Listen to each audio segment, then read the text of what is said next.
Okay, it is September the 28th, 2023, 6 p.m. This is our regular city council meeting.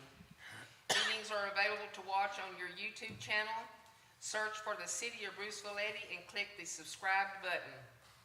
Please mute your phones and computers to avoid interruption, and I just did. Taking my own advice here. And I want to thank everybody for being here. It's good to look out there and see several people here, and we like that. The more people come out, the more you know what's going on with your city. I know you can watch it, hear it on YouTube and stuff, but it's just so much better to come in person. That way you can see expressions, body language, all that good stuff, and figure out what's going on, you know? All right, if y'all would please stand for prayer.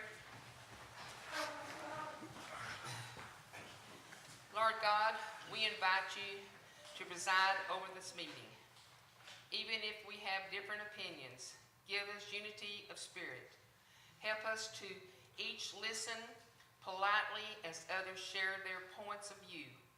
Help us to work as a unified team in combining ideals for a great outcome. Help us to work as a whole rather than an individual trying to promote their own agendas. May we have a feeling of trust and friendship in this room and work together on our shared mission. Lord, I also ask that you protect our first responders because they're out there every day putting their life on the line. So we ask that you please watch over them. I pray for our council, our citizens of Bruceville-Eddy. Lord God, I ask for all these things in the precious name of our Lord and Savior. Amen. Amen. I pledge allegiance to the flag of the United States of America and to the republic for which it stands, one nation, under God, indivisible, with liberty and justice for all. Honor the Texas flag. I pledge allegiance to thee, Texas, one state under God and one indivisible. You may have a seat, please.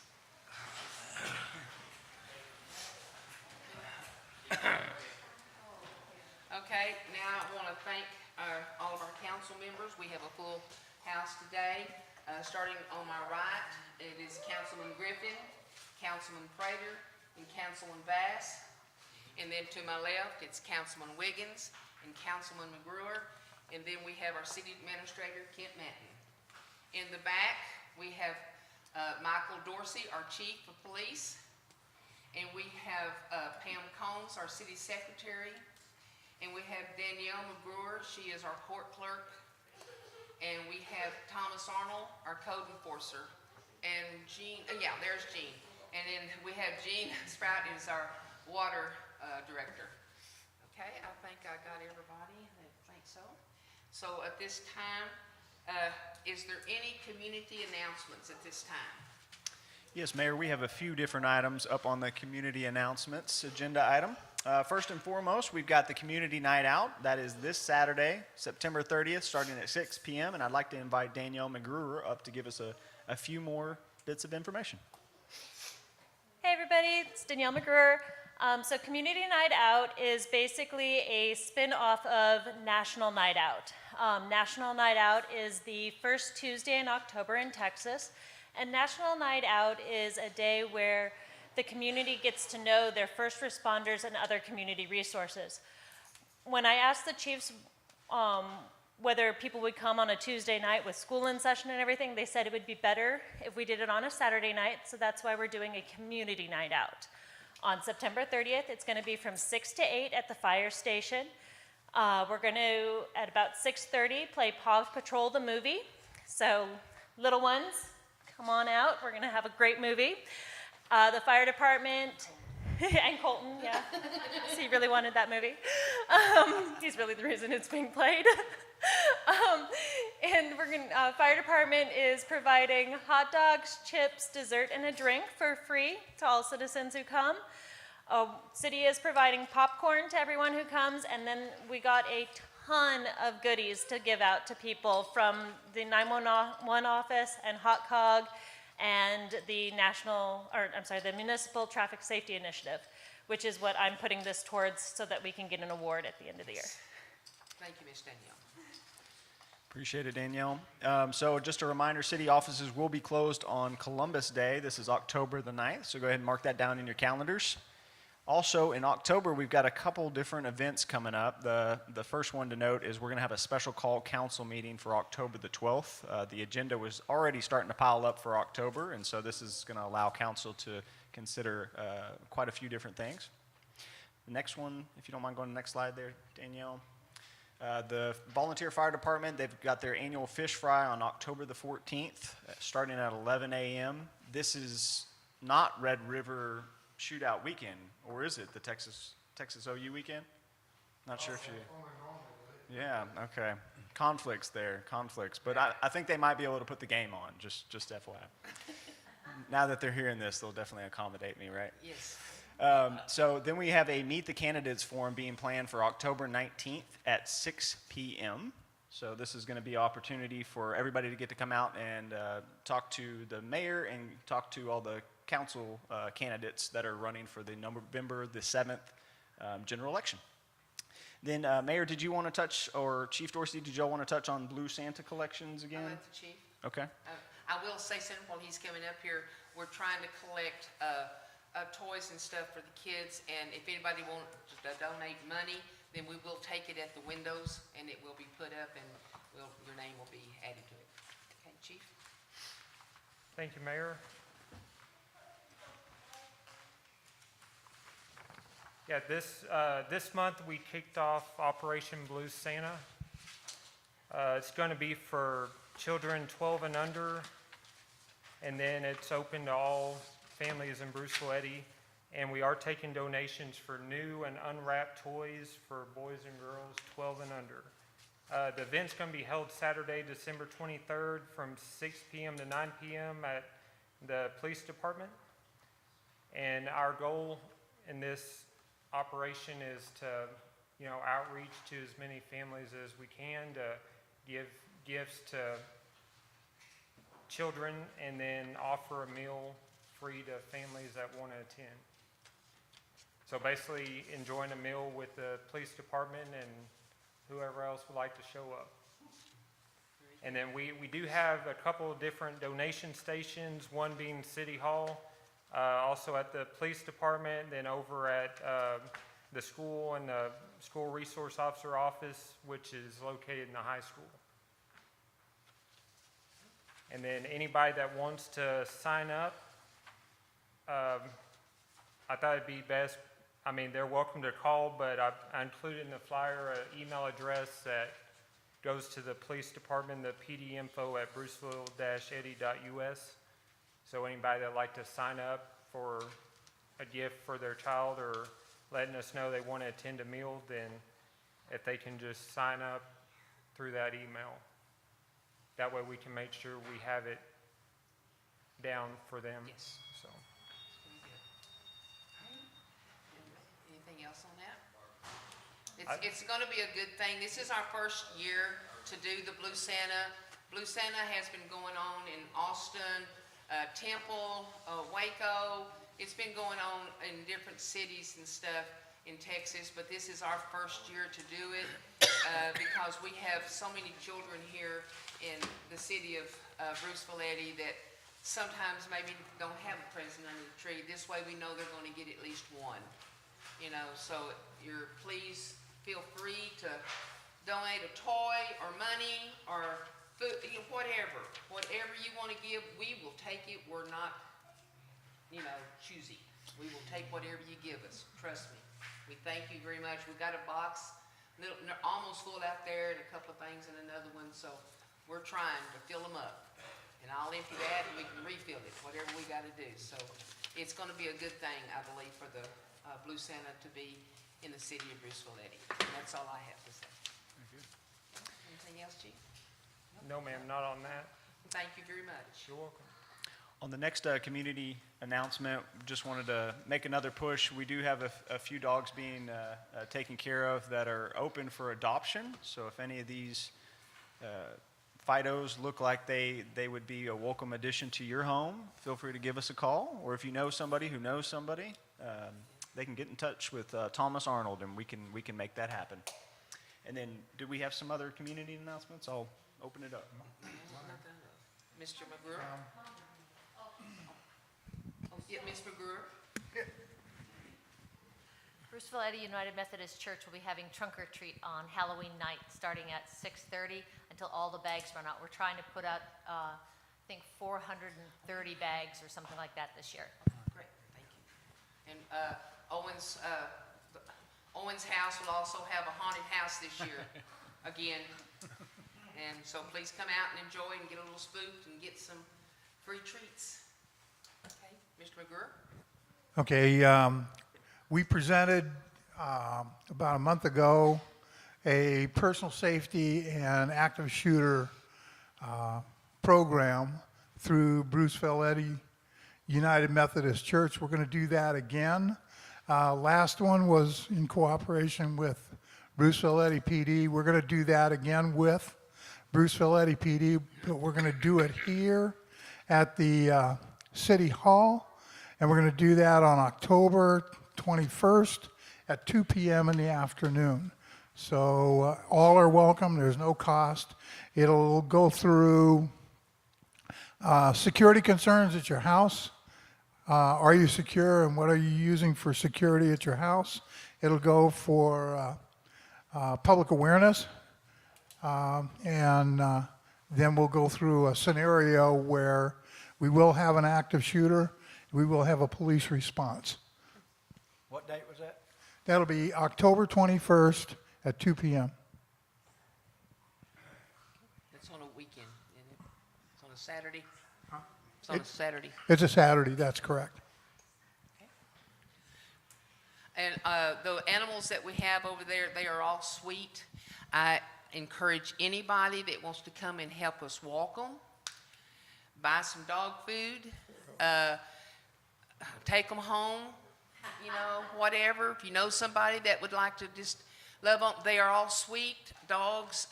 Our city administrator, he's taken one home and for a few days, and his daughter fell in love with it, but he won't let her have a puppy. We're trying to talk him into it, but you know, I'm gonna try to make him feel bad here. Okay? And if she was here, she'd give him those eyes. Okay? But anyway, they are sweet dogs. They're very lovable, just very, very good animals. So thank you.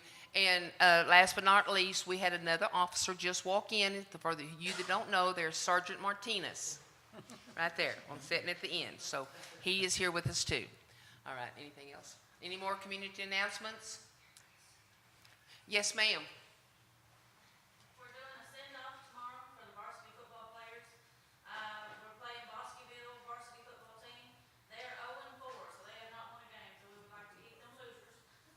We are 1-3, so we're trying to get some school spirit pumped up. You know, the volunteer fire department and the police department are all going to get involved, and we're going to escort them out on 235 lights and sirens. We're going to meet in the high school gym parking lot at 4 p.m. 4 p.m. They're going to roll out around 4:15. Okay. So we would like loud noises, signs, whatever we can do to have our boys up. Sounds great. Did everyone understand that and hear that? So if you can, come out and support your local team. Okay? All right. Does that sound like a 4 o'clock p.m. get out of work day to sponsor the kids? Is that what y'all are hearing out there? Okay. Anyway, we'll think about that. All right. Any more announcements? Okay. That's it. All right. Now we have citizens' presentation. The City Council welcomes public comments at this point on items not specifically listed on the agenda. Speakers must sign up before the meeting begins. Speakers are limited to 5 minutes each. The council cannot respond to matters not listed on the agenda until a further future meeting. Do we have anybody signed up? No. Okay. All right. Then we'll move right along. Police Chief report with Chief Michael Dorsey. Sir?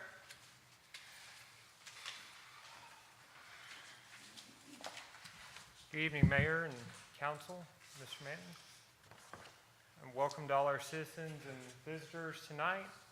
Always enjoy seeing everybody. I just feel bad my back's to y'all. I first want to start out with our police department report from August of 2023. For the police department, we had 136 calls for service. For reports to include arrest, offense, and incident, we had a total of 12. Crash reports, total of 3. Citations and warnings, 126. Citations, 63. Warnings, 63. A few of the other activities we keep track of, security checks, 162. School zone enforcement activities, 12. Neighborhood patrols, 34. Directed traffic enforcement, 16. They also included our breakdown for our calls for service and our citations and warnings. Then I also have the school resource officer report, and this covers August 16th through August 31st, 2023. Calls for service 2, security checks 120, citations and warnings 1 citation, 0 warnings. And then there's also a activity breakdown on the second page. A few other things I wanted to share with everyone. Our Be Safe GroupMe that we started last month, I believe we had 7 members signed up, and currently, as of tonight, we have 27. So we have grown. I'm going to keep putting out a monthly notification in the Savvy Citizen because that seemed to be the best way to get new members. So we're going to continue to push for sign-ups and for people to join our group. Let's see.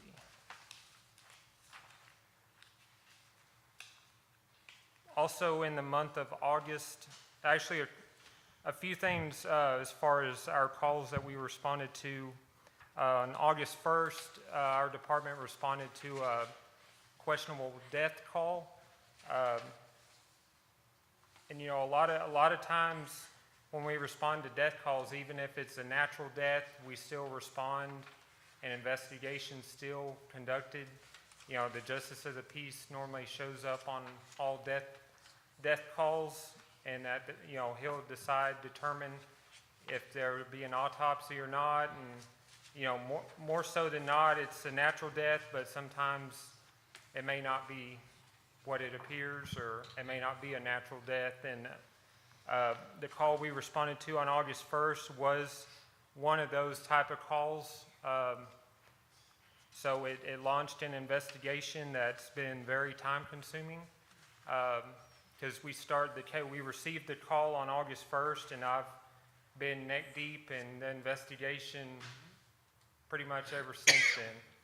So it's been the first thing I think about when I wake up and the last thing I think about when I go to bed. So we're hoping, you know, if something did happen, we're wanting to bring justice to the family. But I think we're getting close to a resolution. But some of the processes that we've had to go through have taken time. So I think we're still another 30 to 45 days out before we've concluded everything, because I don't want to make a final determination or tell the family, you know, we feel that it's this way or that way until we've chased down every lead and every rock's been turned over and every tree has been shook. And so we're not going to stop until we have clear answers. And then I also wanted to share with y'all, in the month of September, our department has investigated 3 separate sex offender offenses. We've had 3 different sex offenders. Thankfully, all the ones that register that live within our city already stay compliant. And they register with me, and they know what rules they need to follow, and they know when they need to update, and they've all been pretty good about doing that.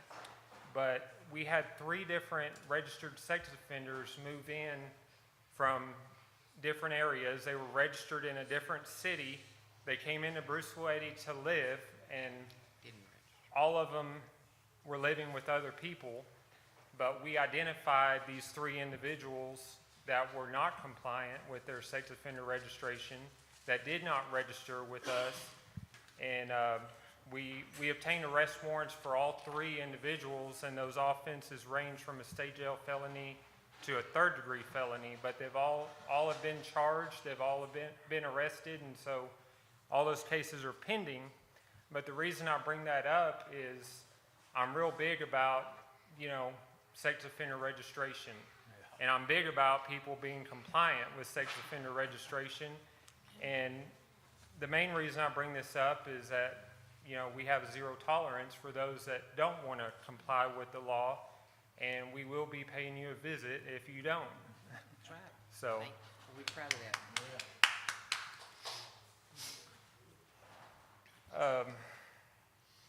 also, earlier this week, matter of fact, I finally decided to do a press release on our ballistic glass that we have for our cars. I definitely feel really fortunate that we were able to buy all of this for our cars. It's just that extra layer of protection for our officers. And I'm really thankful that we had that opportunity, and we have such supportive, city government and our council, and everyone supports us, and I can't thank y'all enough for that support. And our community supports us as well, and, we recognize that. Yes, ma'am. There was a few people, I'm talking less than a handful, that had made a remark. You know how Facebook is the real truth, and talking about they didn't know how we could afford to do something like that when we couldn't afford to do something else. And I informed them that it's drug money. We use drug money to get that. We did nothing come out of the funds of the city. It was nothing to do with that. It was forfeiture money Right. that we got from police duty. Yeah, I actually typed up a media release that I typed myself, and I emailed this out to all the news outlets. So this is what got the ball rolling on the news story. And in this news story, or my release, I did mention that all of this was paid for using asset forfeiture funds, that this did not cost our taxpayers or our citizens penny. not one penny. It didn't come out of our normal budget, our fiscal year budget. It came out of asset forfeiture funds. Not only did we pay for the ballistic glass and door panels for those cars, but we also bought four new cars with that money as well. And that's a blessing in itself too, because That's right. we're able to buy all this nice equipment and be debt-free, because we're not carrying all these car payments or all this debt that we have to pay back. It's all been paid for in full. Yep. So that's a blessing. And then we also retained a good chunk of those funds and put it in an investment account, and we're drawing monthly interest off that. And we're able to do that, and the whole reason behind that is, we're trying to build that interest up off those monthly interests so we can continue to buy new equipment debt-free. So I like that word, debt-free. Amen.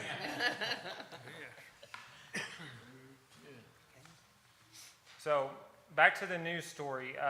So after I released this media release, I was contacted by KWTX, and they wanted to come out for an interview. I am kind of camera shy, I'm not going to lie.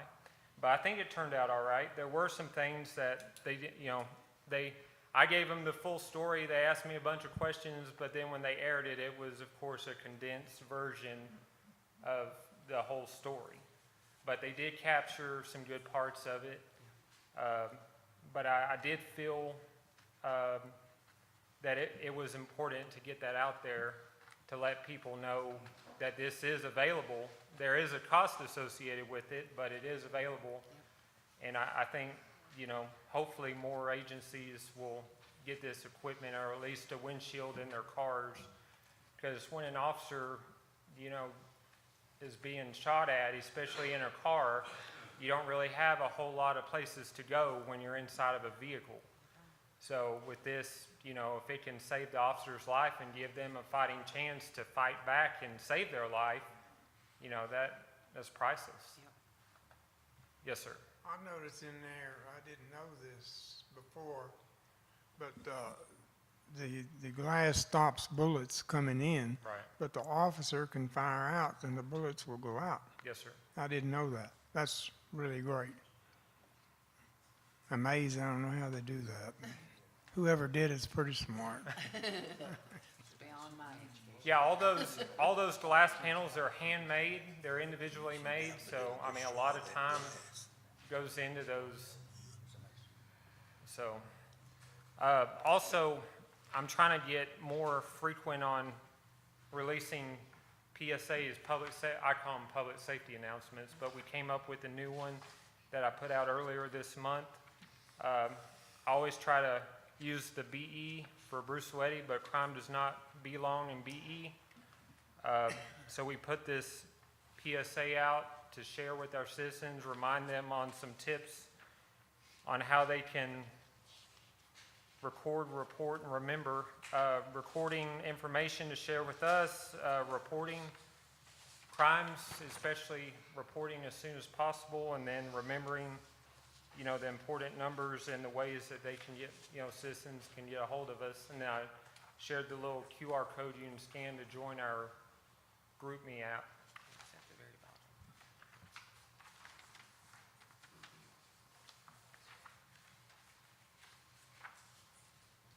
Am I kind of like Vanna White? That's good enough. Somewhat.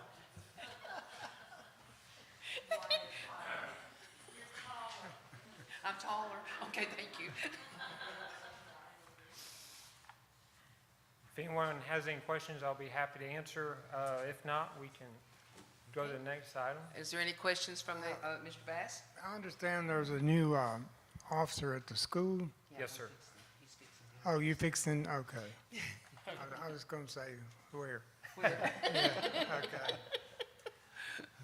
Okay, you can go ahead, sir. Thank you, ma'am. At this time, I'd like to introduce our newest police officer, J.C. Steiner. She comes to us with 4 years prior law enforcement. She became our newest school resource officer, SRO. So she's been great. Really excited to work over at the school and be involved with the students and start some new, you know, outreach to them and really getting involved with their athletics and other things. And so she's really done well in her short time that she's been here. She's started some new things that haven't even been done yet.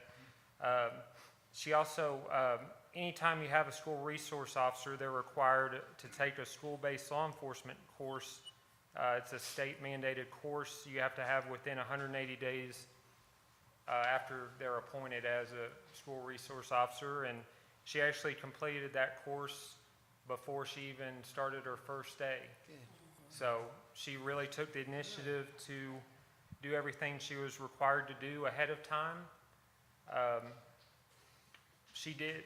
I will mention, I'm not trying to put you on blast, but Ms. Steiner did get out of law enforcement for a little bit, but I mean, she again took the initiative and just really exceeded, you know, the time frame that I thought everything would be completed in. But she got reactivated. She had to retake the state test, 250 questions.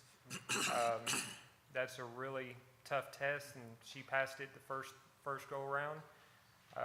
Then completed all of her required training ahead of time. So I'm glad we could add her to our team. Her husband, Steven's gentleman sitting behind me in the back row in the blue shirt. He's also a police officer with the city of Beverly Hills. Lieutenant, I think. He's a lieutenant with them. So at this time, I'll welcome Ms. Steiner up here. And I do we'll- understand that during the game, she holds up a sign Either cheer for us or get arrested. Cheer, go to jail. Or cheer or go to jail, one or two.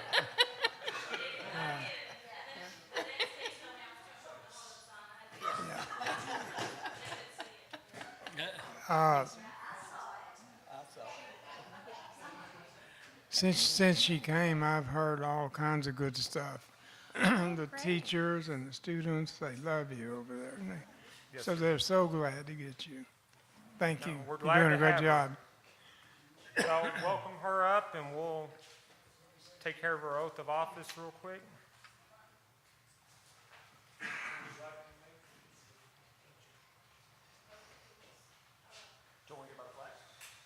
Yeah. Our flag.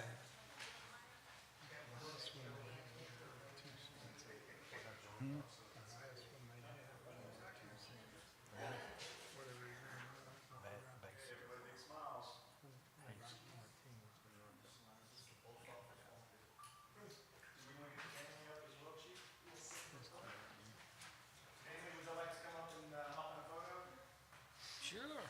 These are my sons, Olin, Stephen, and Bryson.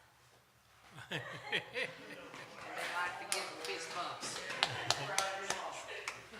They like fist bumps. They are something else.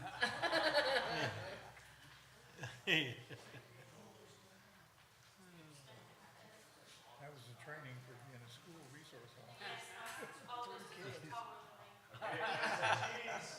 He's only 12 too. Oh my. I know. Is he gonna be He's gonna gone? be a big boy, he's 12 years old.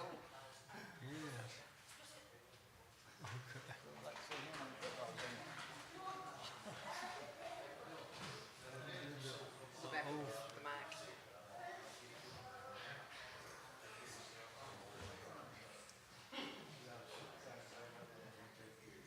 Raise your right hand. I, J.C. Stein, do solemnly swear that I will faithfully execute the duties of police officer for the state of Texas and the city of Bruceville-Eddy, and will, to the best of my ability, preserve, protect, and defend the Constitution and laws of the United States and of this state Mr. and of Talbert. this city. Mr. Talbert, turn your phone off, please. Congratulations.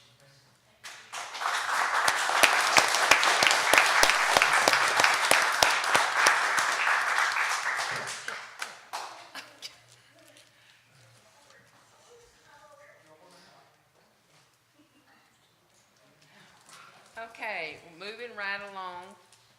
Now, we're gonna hear a report from Gene Sprouse, our Public Works Director.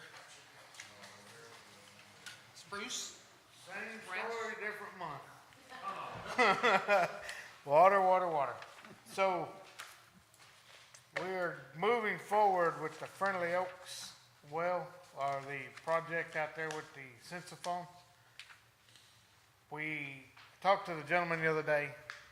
They've got everything in, pretty much, but on top of the tank, where the wires go in, the probes and stuff, is corroded and rusted.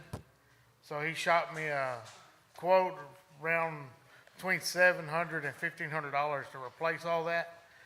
And I told him to go ahead and get it because with everything else we've done, I don't want to just say no and then have a short or something up there on the probes. Yeah.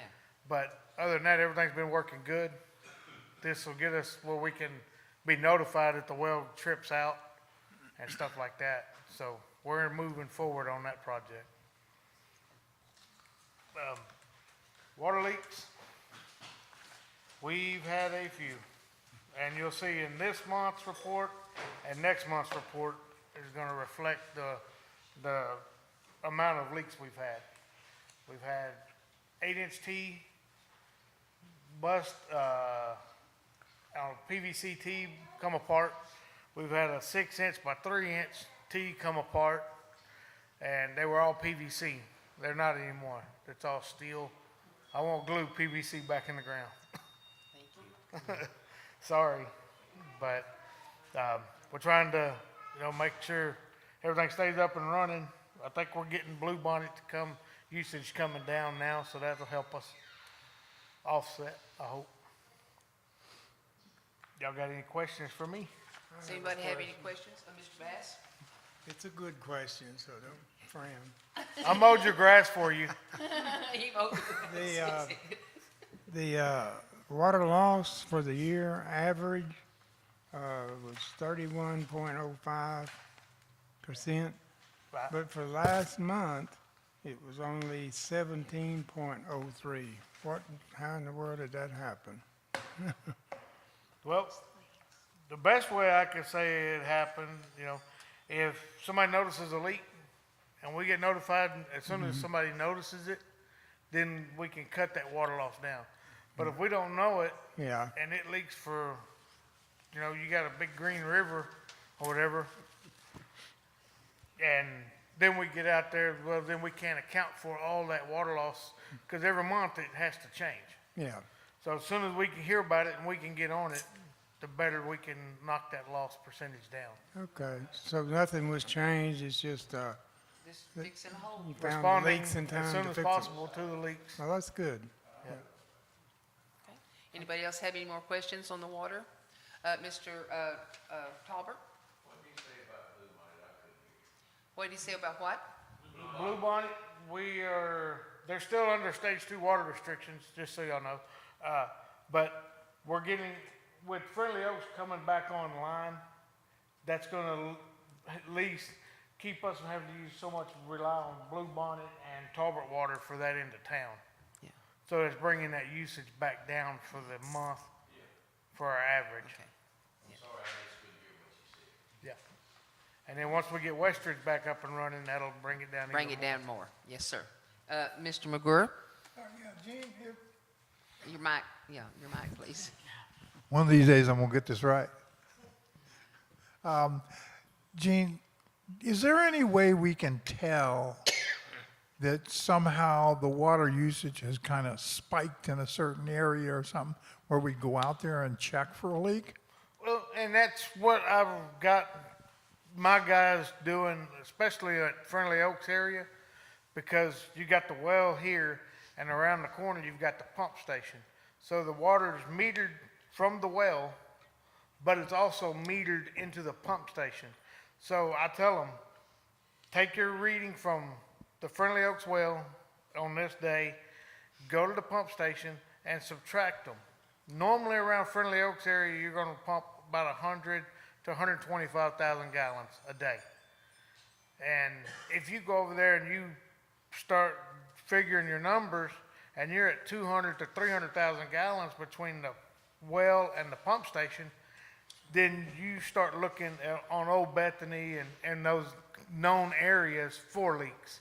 It's a little bit harder with Westridge and Tolbert because you've only got one point of metering, and you don't know if you've had a high demand or if you got a major leak somewhere. Hopefully, if you got a major leak, you're gonna have more than one person out of water, they're gonna call.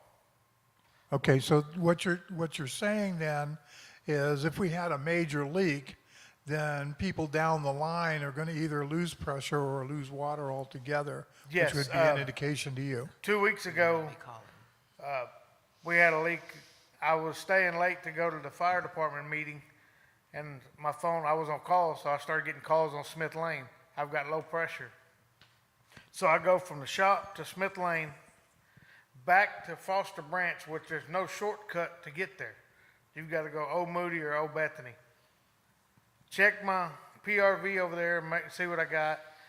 Go back to Smith Lane, back to Foster Branch.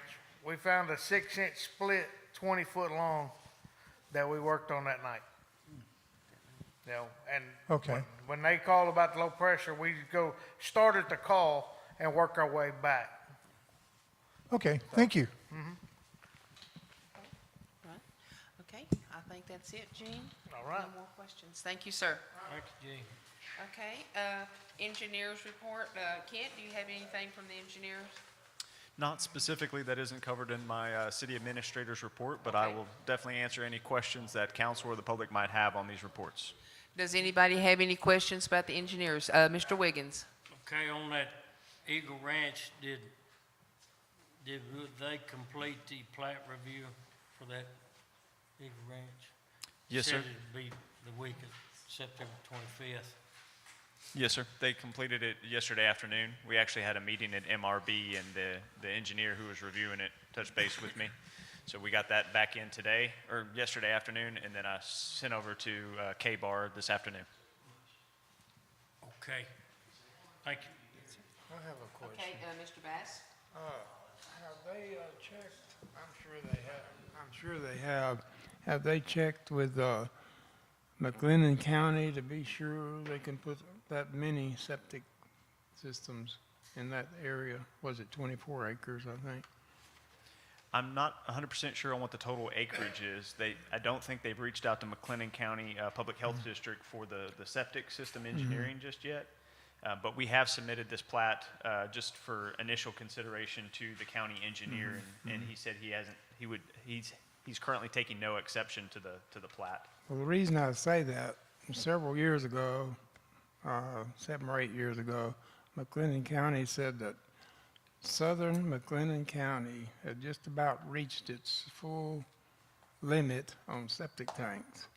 And that's one reason that we're trying to get sewer for our city, because the saturation is just about as high as it can go, and that's a lot of septic tanks, and especially in such a small area.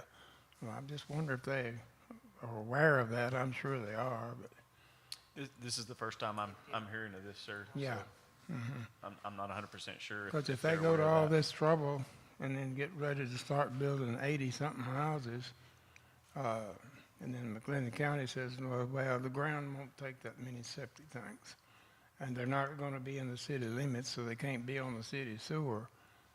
You know, originally they were wanting to be in the city limits so they could be on the sewer, but I guess they gave up on the sewer. I don't know. That should be something we can check on. Yeah, Yeah, that's a good consideration there. Yeah. If they do get through the preliminary plat process with us and then go to septic design, and that's kind of the word they get back, then maybe Yeah. they could come back to us and talk about sewer at that point. and at that point, they were kind of getting pretty rough. If somebody wanted to build a new house, they had to come out and approve it and test the ground and see if they could have a conventional septic tank, or if they had to have the aerial kind, or if they could have either one. And then when they found out that the city was going to put in the sewer, then they kind of slacked off on that. But I imagine they're getting ready to get back on that again. That's just something that I was wondering about. All right, Councilman Wiggins? On the sewer engineer's report. On the sewer engineer's report, what kind of conflict do we have now? So we did meet with USDA and Tabor. I think it does mention that in the report last Thursday, and we were able to work through, I'd say, about 4 or 5 of the different categories for conflicts that were currently outstanding. We got resolution on those, but there are, I'd say, 3 to 4 categories that still need to be hashed out with USDA engineering. So we're waiting to hear back from USDA on a good time to get Tabor and Associates and USDA engineers in the same room. Okay. The conflicts are all about the connections that were a part of the original design of the sewer system, and whether or not they can be continued to be included in the current engineering designs. And also included in that is any new connections. How do those fit into the puzzle? Is a connection that is in the city limits but doesn't currently have a building on it, or a connection that has a water meter and is looking to build at some point in the future? Those are some of the examples of the conflicts. Right, and also, if we have a government shutdown, that will affect USDA. That would be my understanding, but I think there's probably some exceptions to the federal government shutdown should they not be able to get that appropriations bill signed. But yeah, I'm not 100% sure on that one. Okay, Suppose- thank you. Supposedly, our $10 million was set aside, 4 or 5 years ago, and it's supposed to just be sitting there, already appropriated. But, you know, who knows? Yes, sir, and that much is true, but I think the point the council member was trying to make was that it could slow the Yes, process it's down going, further, right? it's going to slow our process down. That's what it's going to All right, amount to. Councilman McGruer, you have a question? Yeah, just for my clarification, these 83 homes that are going in there are going to be essentially in the county, they're not going to be in the city.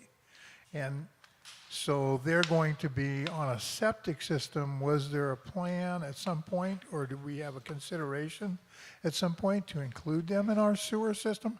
Because like Councilman Bass is saying, you put that many septic tanks in there, your groundwater is going to be affected.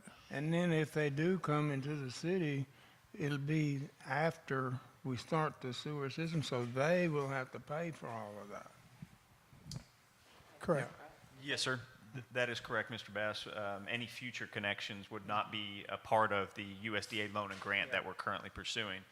But back to your original point, we do have a little small sliver of that plat that is included inside the city limits. And if they come in, if the plat is approved and they're able to build somehow before the sewer system gets going, they will be required to mandatory connect on. Yeah, it's the part right there on 107 that is inside the city. Right, there's a little sliver, it's If not they don't much. come in before we start the sewer, they will have to pay. And then put in the sewer lines and everything. Okay. So, Mr. Bass? I mean, Mr. Wiggins?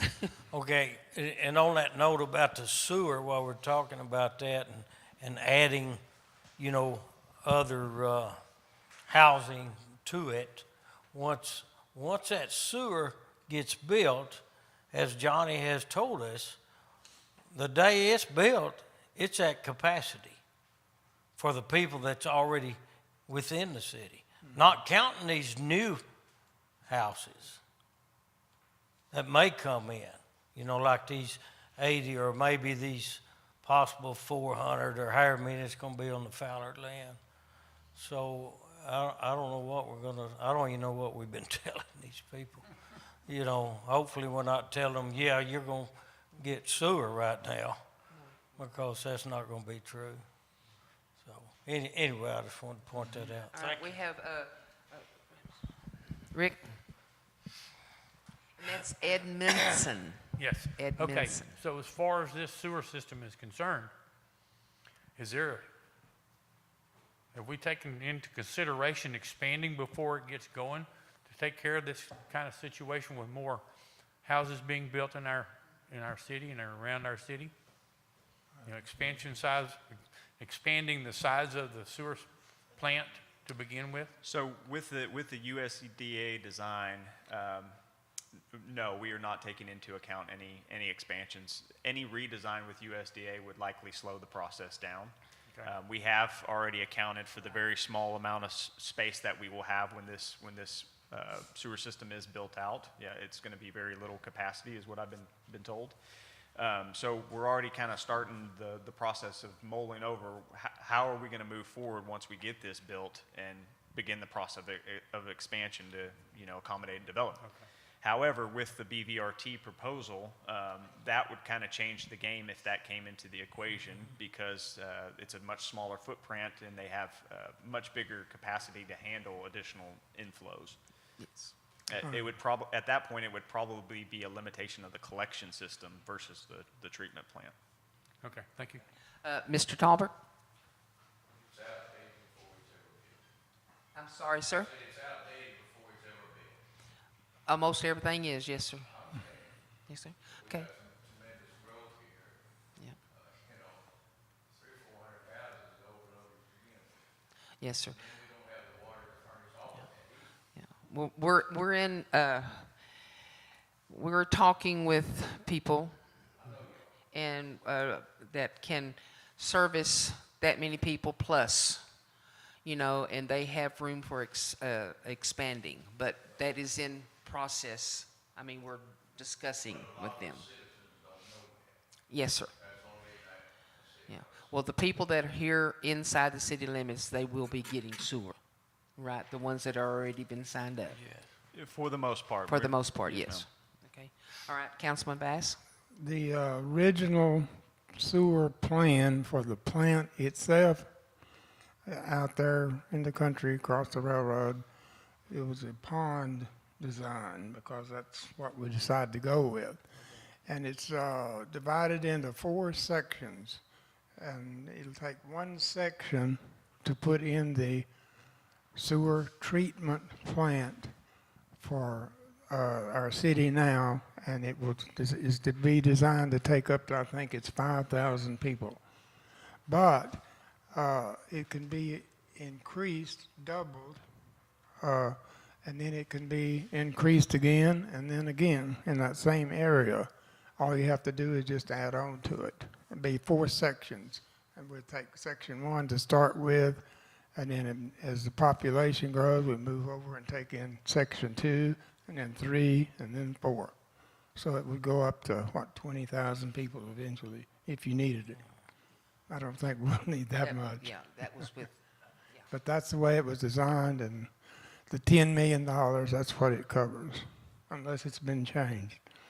That is the current design, the lagoon-style system, and yes, right now it's just the $10 million or so, and of course we know that cost is more than likely increased. So as the since 2007. population increases, you don't have to build another plant, you just add on to the one you've got, and it'd be right there.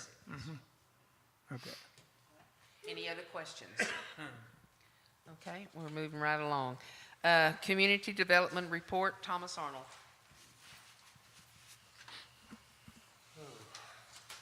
Hello, Council. I actually am going to give you 2 reports. I missed last month. I was sick, didn't get my report turned in on time. So, July, let's go over July first. Okay. Thomas, would you mind speaking into the microphone just a little bit more? Raise it up. There you go. Yeah. I'm Does this thing get taller? It doesn't get Rest taller. on one elbow. Rest on one elbow. There you go. Stand like a Hey, y'all. true country boy. All right, so in July 2023 report, code enforcement cases. We started the month with 83 active.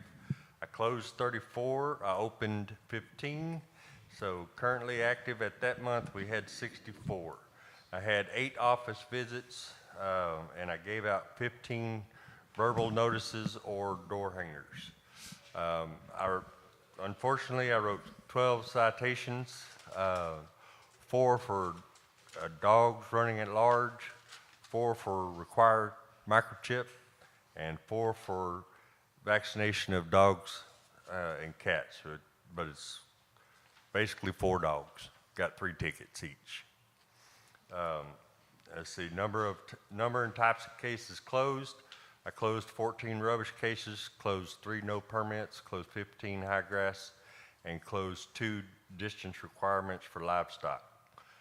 Number and types of cases opened, 1 rubbish, 2 high grass and weeds, 9 animal at large, 1 farm animal distance requirements. That's a mouthful. And 2 no permits. Moving right along, number of permits issued and type. For the month of July, we did 16 permits, which included 3 garage sales, 2 burn, 1 accessory building, 1 electrical permit, 1 solar, 3 fence permits related to the storm, 1 commercial fence related to the storm, 1 commercial carport, 2 roof permits related to the storm, 1 electrical related to the storm, 1 single-family resident addition. Inspections, we did a total building inspections, we did 13, 1 flat work, 5 burn, 3 FEMP, which is frame, electrical, mechanical, and plumbing, and 1 rough, framing rough. Any questions for the month of July? On those storms permits, Are we charging for them, or? No, sir. that- That's, they were free? that's why I separated them, just Okay. to let you know I that was just making those, sure. those permits were issued free. Yeah. Okay, good deal. All right, for the month of August. Excuse me. Month of August, we had 64 cases, code enforcement cases active at the start of the month. I closed 23, I opened 14. So we currently have 55 cases at the end of August. I had 9 office visits. I had 10 verbal notices and/or door hangers. I wrote 2 more citations, both of them for high grass and weeds.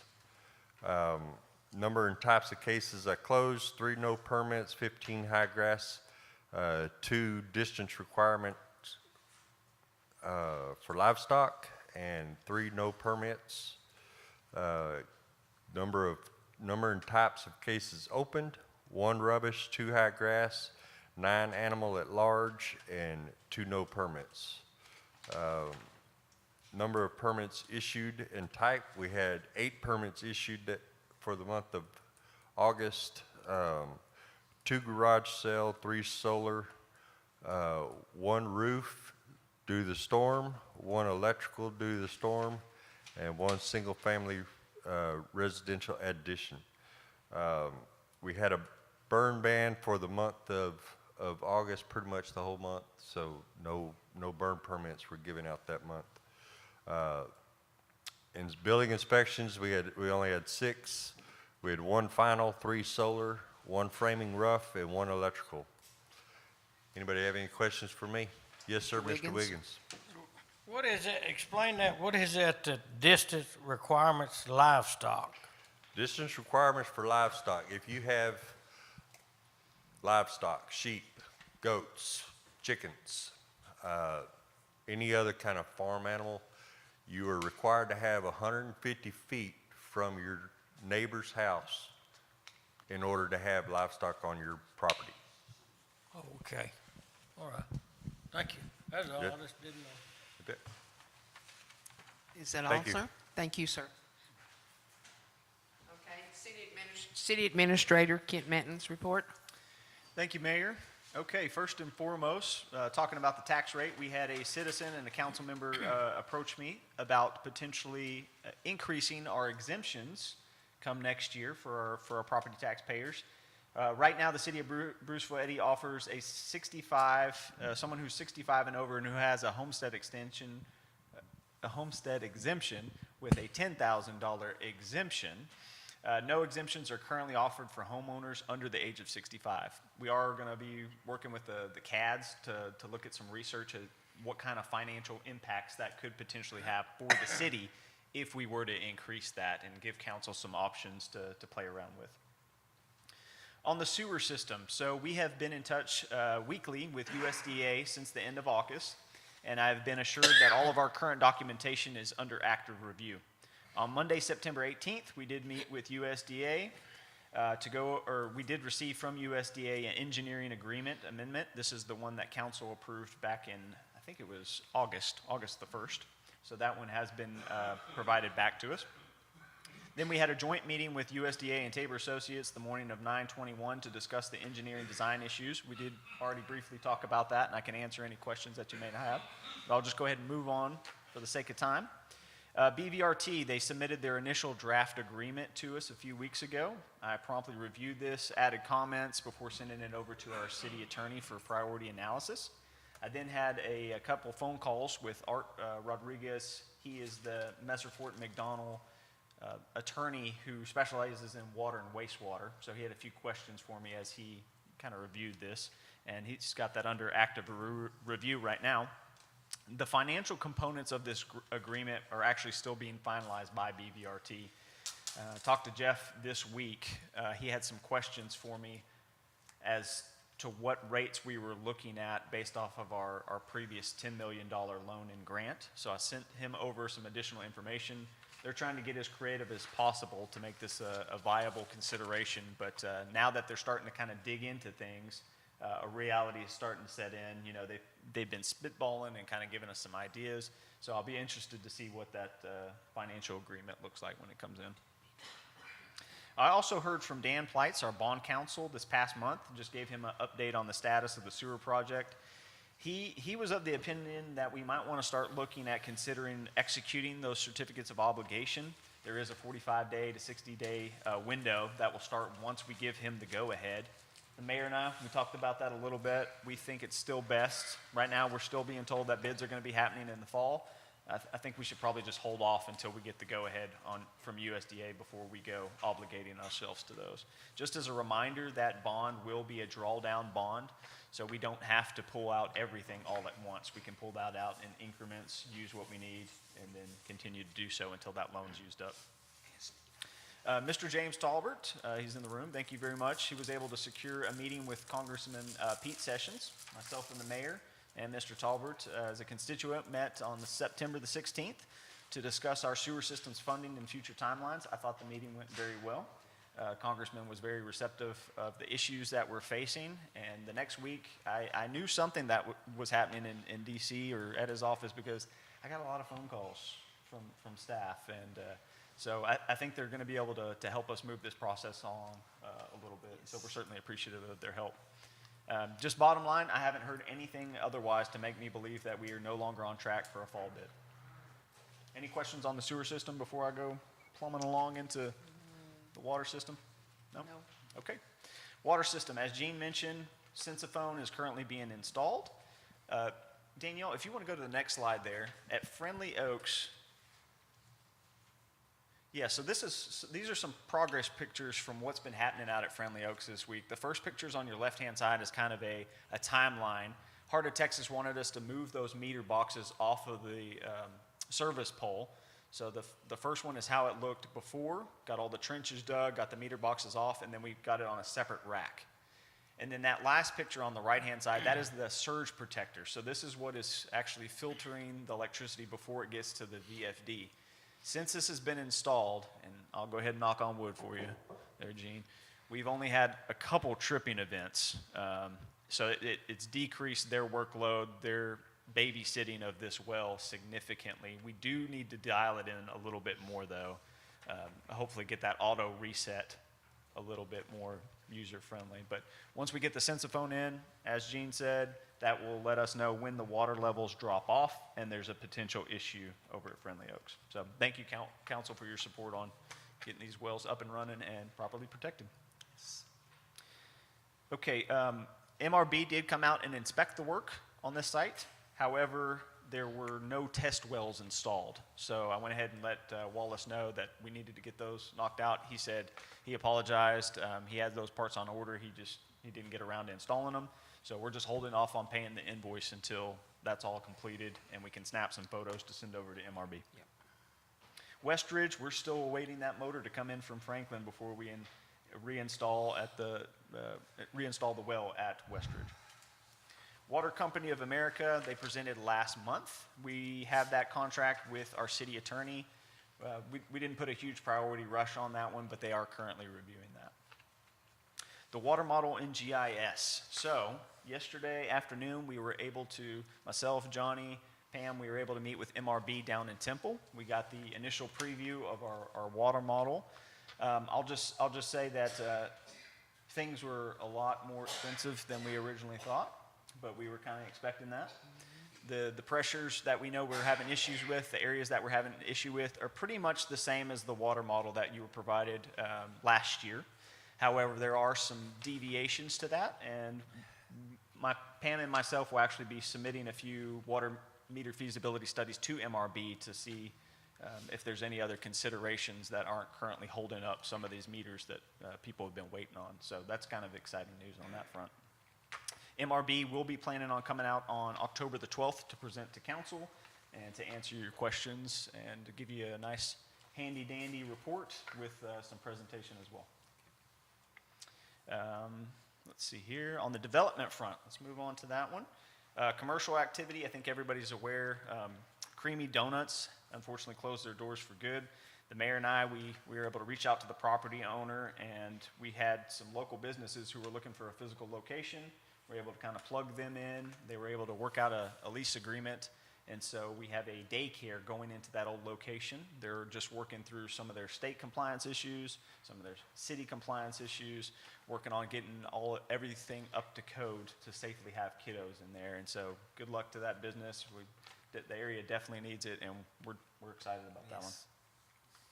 So on Mr. Fowler's land, 901 Eagle, we've got a zoning application that'll be coming before council on October the 12th. This is single family 1, which the site is currently designated to single family 3, just providing them with a denser property size for their plan to build. We've already sent the notices out. We've got the notice in the paper, so we're all square to have that meeting. K-Bar Eagle Ranch. So as I mentioned, we've gone a lot of back and forth over the last month between their preliminary plat. Initial comments were missing a few items that they were supposed to submit. So we've got most of those documents in. We are missing, I think, the probable deed restrictions to this property, so we're waiting on that.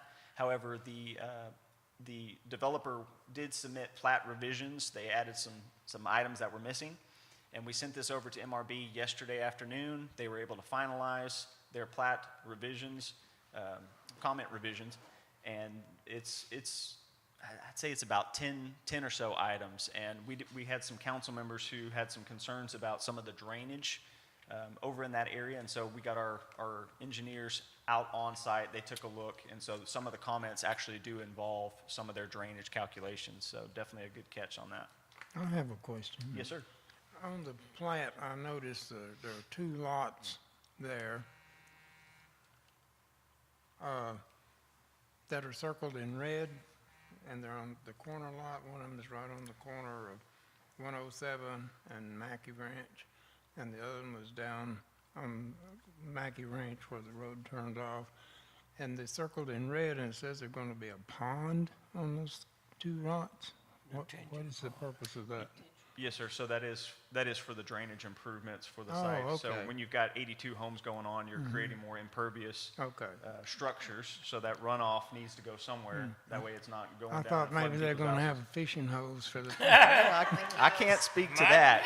They might. I don't know what the developer's thinking there, but the detention pond will Okay, capture. Is supposed to, in theory, capture all that. Well, that makes sense. Thank you. Drainage, yes, sir. That's a good question, though. Yes, I wouldn't be surprised.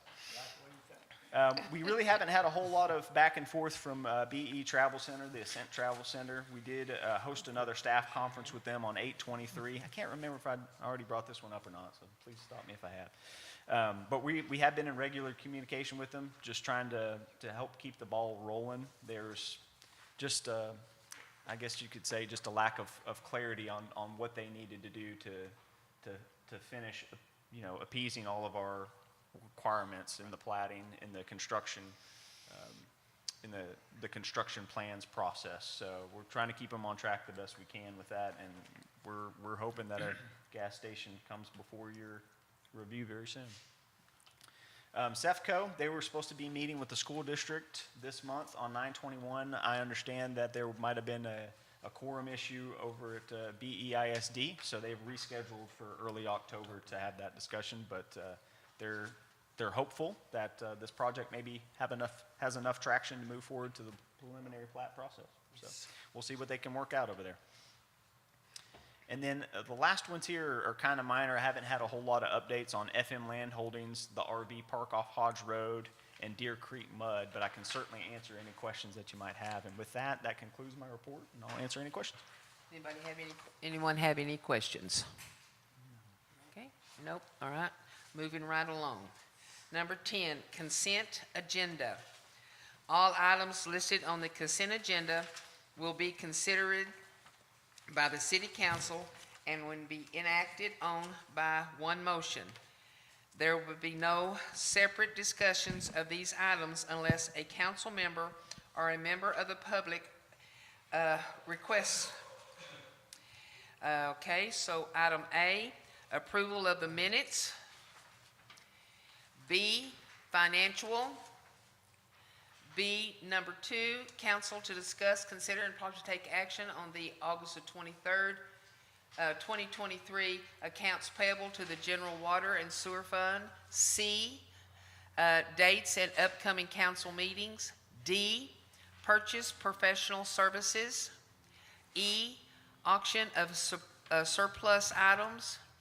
A and B, council for vote on the surplus items. F, request to attend conference. G, ratification of the EOAC agreement extension. H, general election contract and agreement. And that's it. Okay, does anybody want to pull any out? Mr. Wiggins? Yes, I'd like to pull both items under B. Okay. All right. Okay, anyone else? And then, Mr. Mayor, if you would just go ahead and pull D for me as well. D? Okay. Yes, ma'am. Will do. All right. Do I have a motion to accept the others? I'll make, Okay, Mr. Bass makes the motion to accept items A, C, E, A and B, F, G, and H. Do I have a second? Mr. Prater seconds it. All in favor? Unanimous. Thank you, gentlemen. Okay. So now, you didn't say D, did you mean D? D, no. That's the one Yeah. they're gonna pull? We're Okay. pulling B, number 1 and number 2, Okay. and then we're pulling D. Okay. Okay? Okay, so now we can discuss those. The B financial, Mr. Wiggins? Okay. If y'all look at your modified revenue and disbursements for August 23 and go to page 1 of the revenue section, it's at, and what I'm talking about is at line item 5010 where it says development fees. It's got a number 1 out there for a notation number. Now, if you keep in mind that, you know, we created that here maybe 2 months ago. We didn't have a revenue item for that. Now, if you go to the expenditure section for that, which is where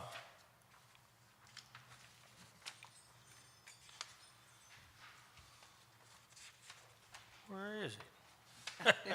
Oh, it's under engineer. Okay, if you go to the expenditure section of that page 2, under administrative costs, it just says engineering, line item number 6203, which has a number 7 notation note. Now, so that includes any and all engineering right there. And so what I'm trying to do,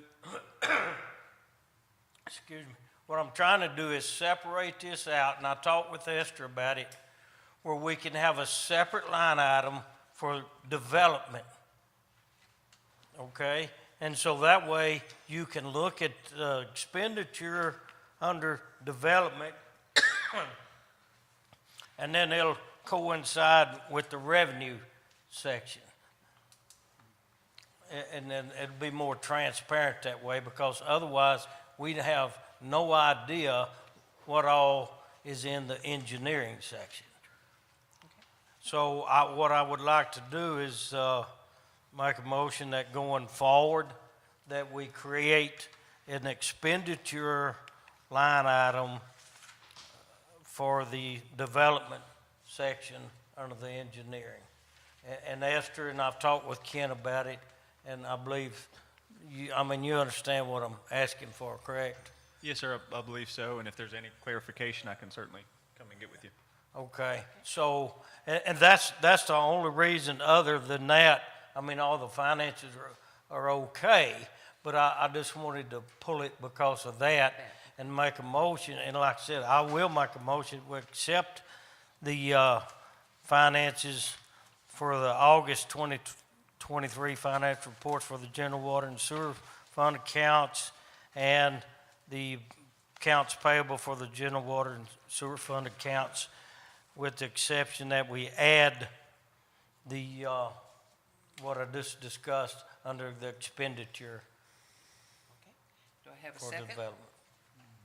I'll second. Okay, Councilman Bass seconded. All in favor? Unanimous. Thank you, gentlemen. Thank you, ma'am. Okay, and number D, Kent?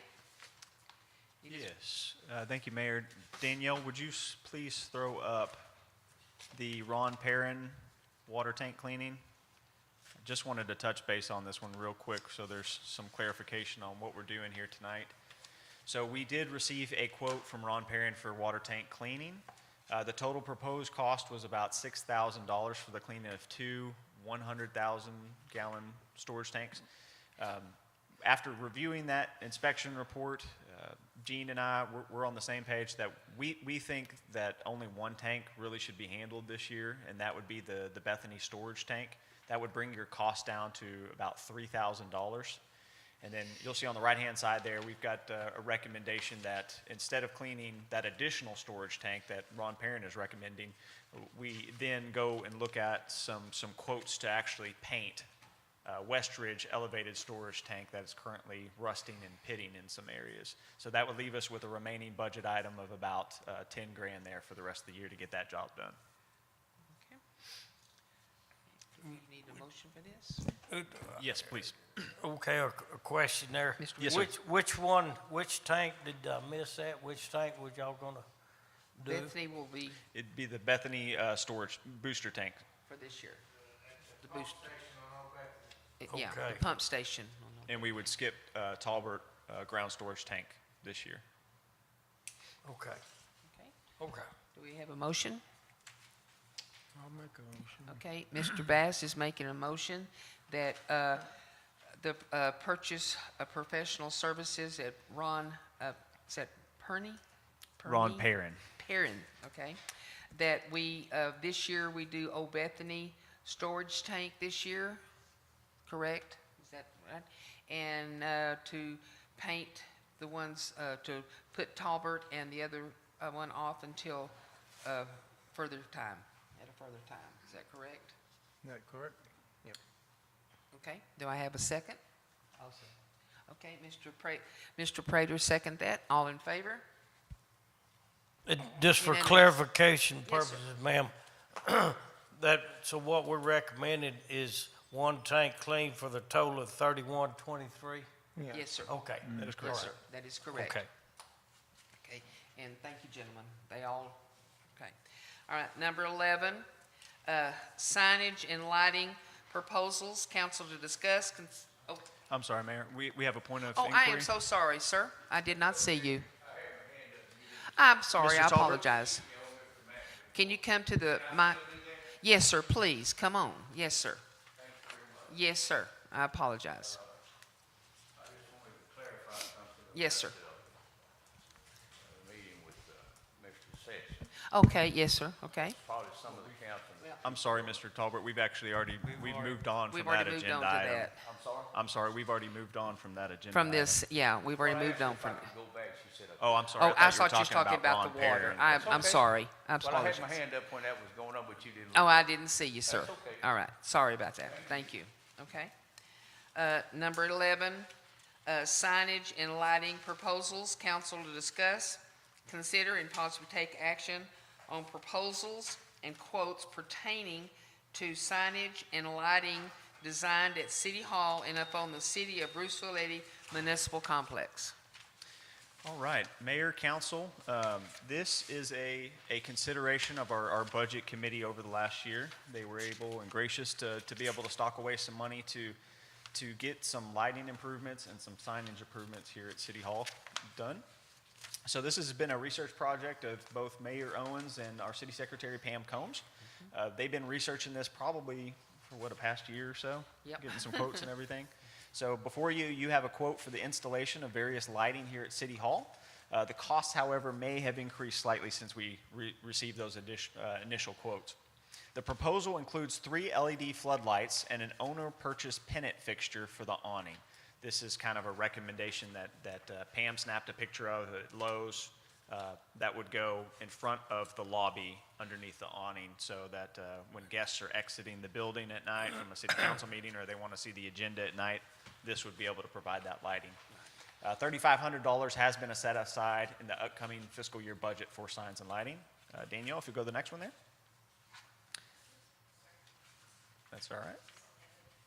No worries. So this is the lighting location map. So you'll see those 3 little red dots. Those would be the proposed locations for LED floodlights. Pam has talked to Alliance on this one to get lights that stay on all the time at night. So they trigger on at dusk and they stay on till the morning time. Right now, we do have a few floodlights that are motion activated, but the property is just really ill lit at nighttime. And then you'll see the green, what is that, a hexagon over there? Yeah. That's where the pennant light would go. And of course, this is all open to your suggestions, considerations on what you want that to look like. Yeah, because right now our lights, they do come on motion, but for them to stay on while you're out there, you got to keep jumping around to let them know that you're still there. If you stand there for a few minutes, it goes off. And it's at night and stuff, it gets pretty dark out there. Okay. So- Anybody have any questions? The red dots are motion or stay on? No, they come on at dusk and go off at dawn.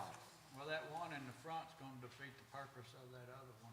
That one underneath it's just gonna kill that out. The one That underneath red the dot's awning. gonna overdo the green is gonna overdo the red, right? The red's gonna overdo the green.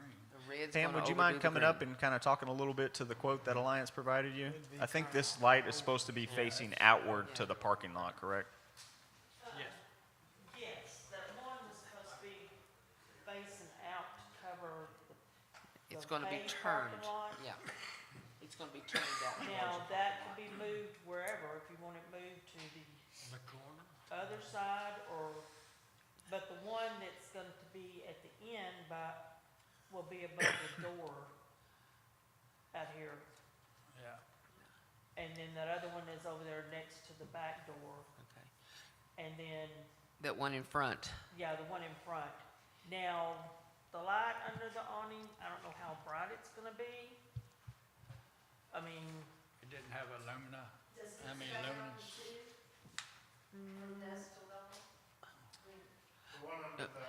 Okay, one at a time, please. That's what I'm thinking. yeah, it'll be a switch. Oh, okay, it Yeah. won't stay on all the time? Oh, okay, I got you. Well, and then that's what, we need some kind of light that lights up the bulletin board out there, so that's up to y'all, how y'all want to handle that. If y'all want that one under the awning to stay on all the time, well, we probably could turn it on and leave it on all the time.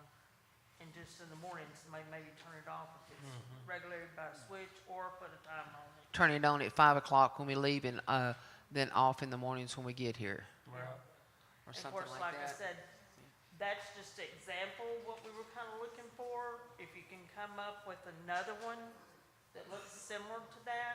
Well, I mean, I like the light, but I think that red one's just it's gonna blow out anything that. That- It'll be moved, oh, it won't be that close, I don't think. Yeah, Move it to towards the parking lot. to the left side of the building. Yeah, because you're gonna carry more parking lot with it over here on the Eagle side than you are over here, cause that awning's gonna block the light coverage over here in this big part of the parking lot. This here is just a little That's small the ideal, part. yeah. It's a good idea. Mr. Edmondson? Are these lights gonna be wall mounted, the red dots, or are they gonna be on a pole? They're gonna be wall mounted. They won't be in a pole, no poles. Yeah, and the red one in front is supposed to be facing the parking area. Yeah, It's not facing gonna be facing the building. It's mounted and it faces the parking lot, the parking out there. Mr. Wiggins? What if you had the red dot there in the center of the building? What if you moved it down to the end of the building there and moved this other red dot by the green one, moved it to this end? You see what I'm talking about? In other words, you move this one here and move this one here. Could you Well, do that one red dot there, that in the middle, that is for, is this a laser?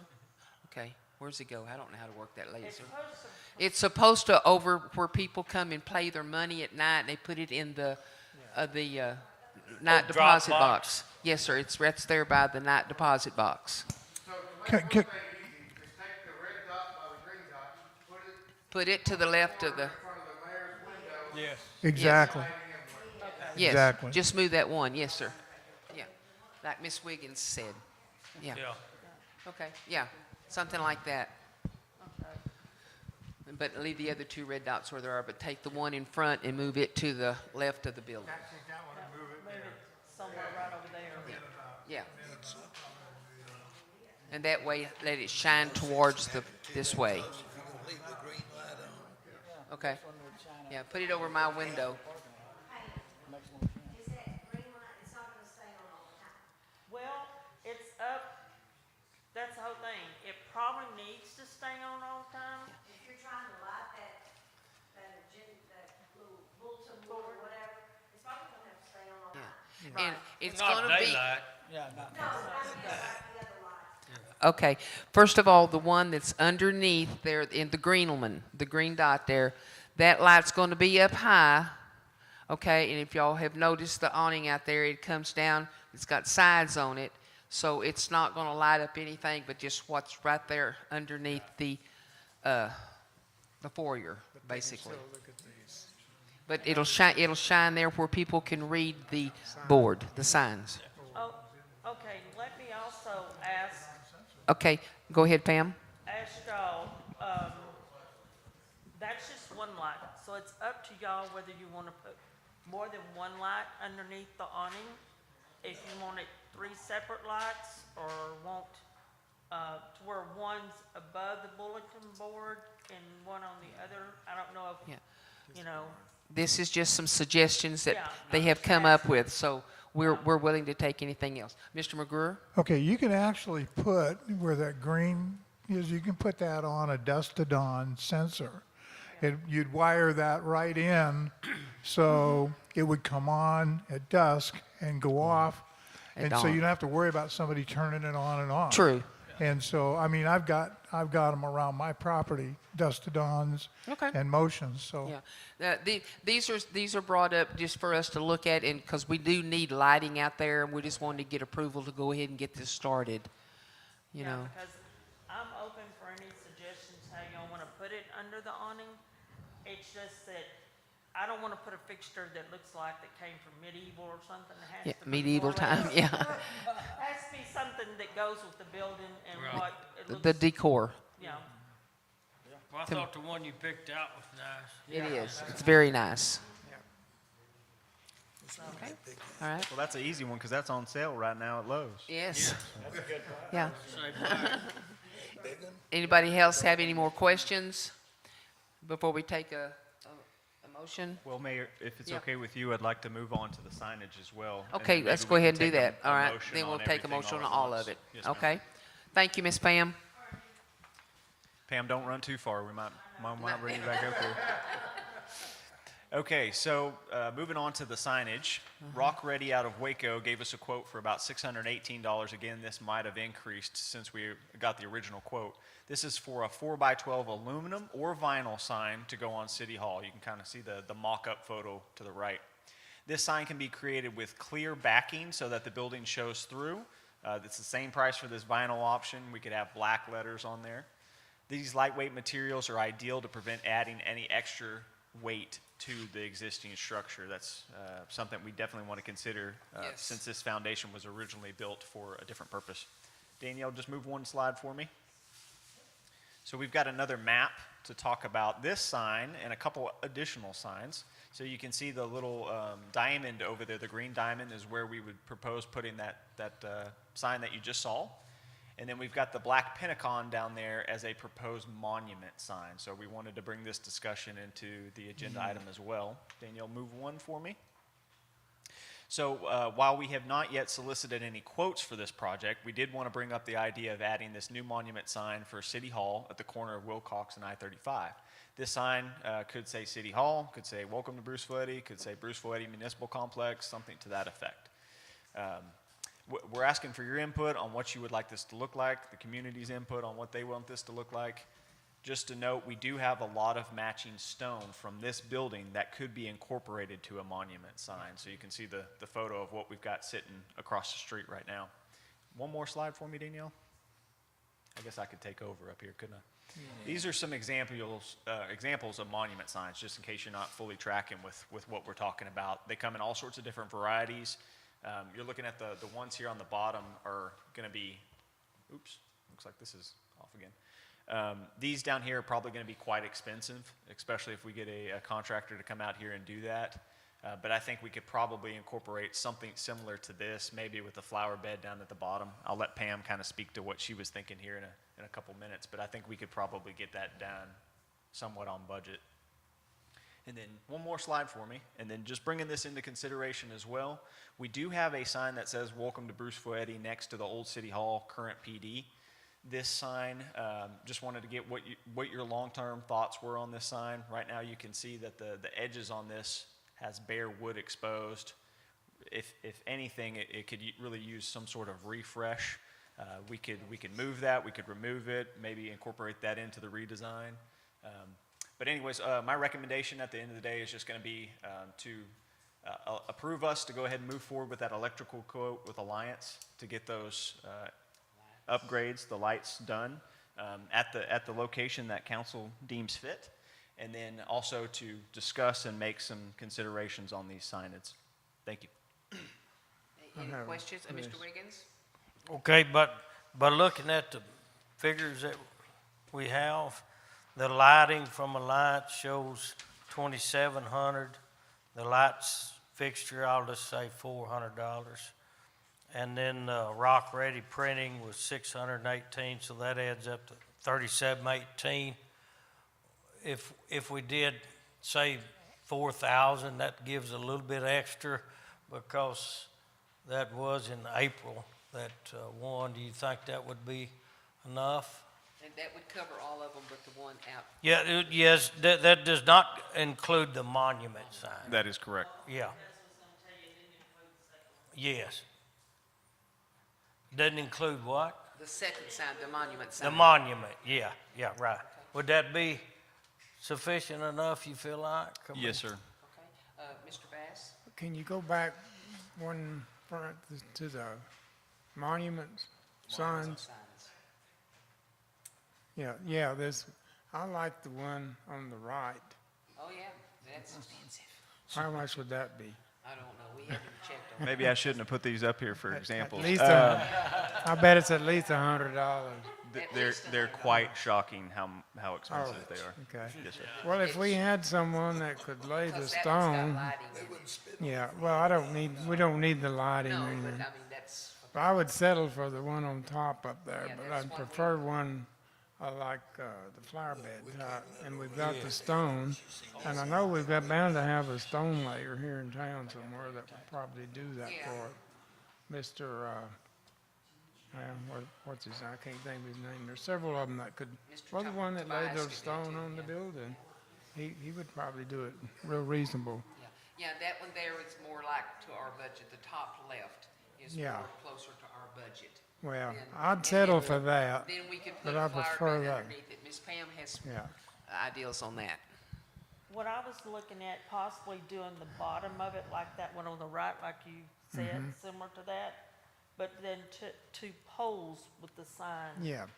That in would the do. middle. Yeah. One of those signs from that, what's it, I know you can get somebody that lives here that would do the laying yeah. of the stone. Yeah, there you Yeah. go. Chris Grusendorf, so any of them. that's what I was And they would- thinking would about, but probably- that's up to y'all, whatever you wanna put. Yeah, and then something like the sign up there, on top, that would do. Yeah. It will probably be a sign, whatever you decide to put on it, from the same people that's gonna do the front, because that sign's not that expensive. No, So, it's not. They do, Yeah, yeah. so if you're able to put, whether it be metal poles, wood post, whatever, Yeah. then mount the sign in between the two Yeah, posts, but have the rock bed, flower bed at the Yeah, bottom. yeah. Maybe a few little shrubs like they've got, that would be real pretty. Our cactuses that we don't have to worry about, Yeah, and they're free. and they're free. Get some- Miss Bass, Miss Wiggins, do you have something, ma'am? Yeah, Joyce was just saying that the city of Lorena is just now starting doing theirs. And so very I'm nice. wondering who the builder is on that, if we could contact them Yeah, maybe we can ask Yeah. them. to see if they would give us a bid on kind of, I'm sure Lorena has a bigger budget, but I wasn't aware of that. Yes, ma'am. Yeah, Kent and I seen it, we seen that, and we seen that they was putting it up. No, ma'am, we didn't ask them, we just seen that they were doing it. Yes, ma'am. Okay. Gene back there. Yes, ma'am. Yes, ma'am? We have some great citizens here in the community, and they can donate the brick. Somebody could just donate the brick for the brick oven. Yeah, they could donate it, yeah. Oh, I don't mind asking people for free stuff. I'd just like for Bruceville-Eddy to have something real nice to look at. Yep. Instead of- Okay. All right, thank you. Will get me some names and stuff. Okay, all right.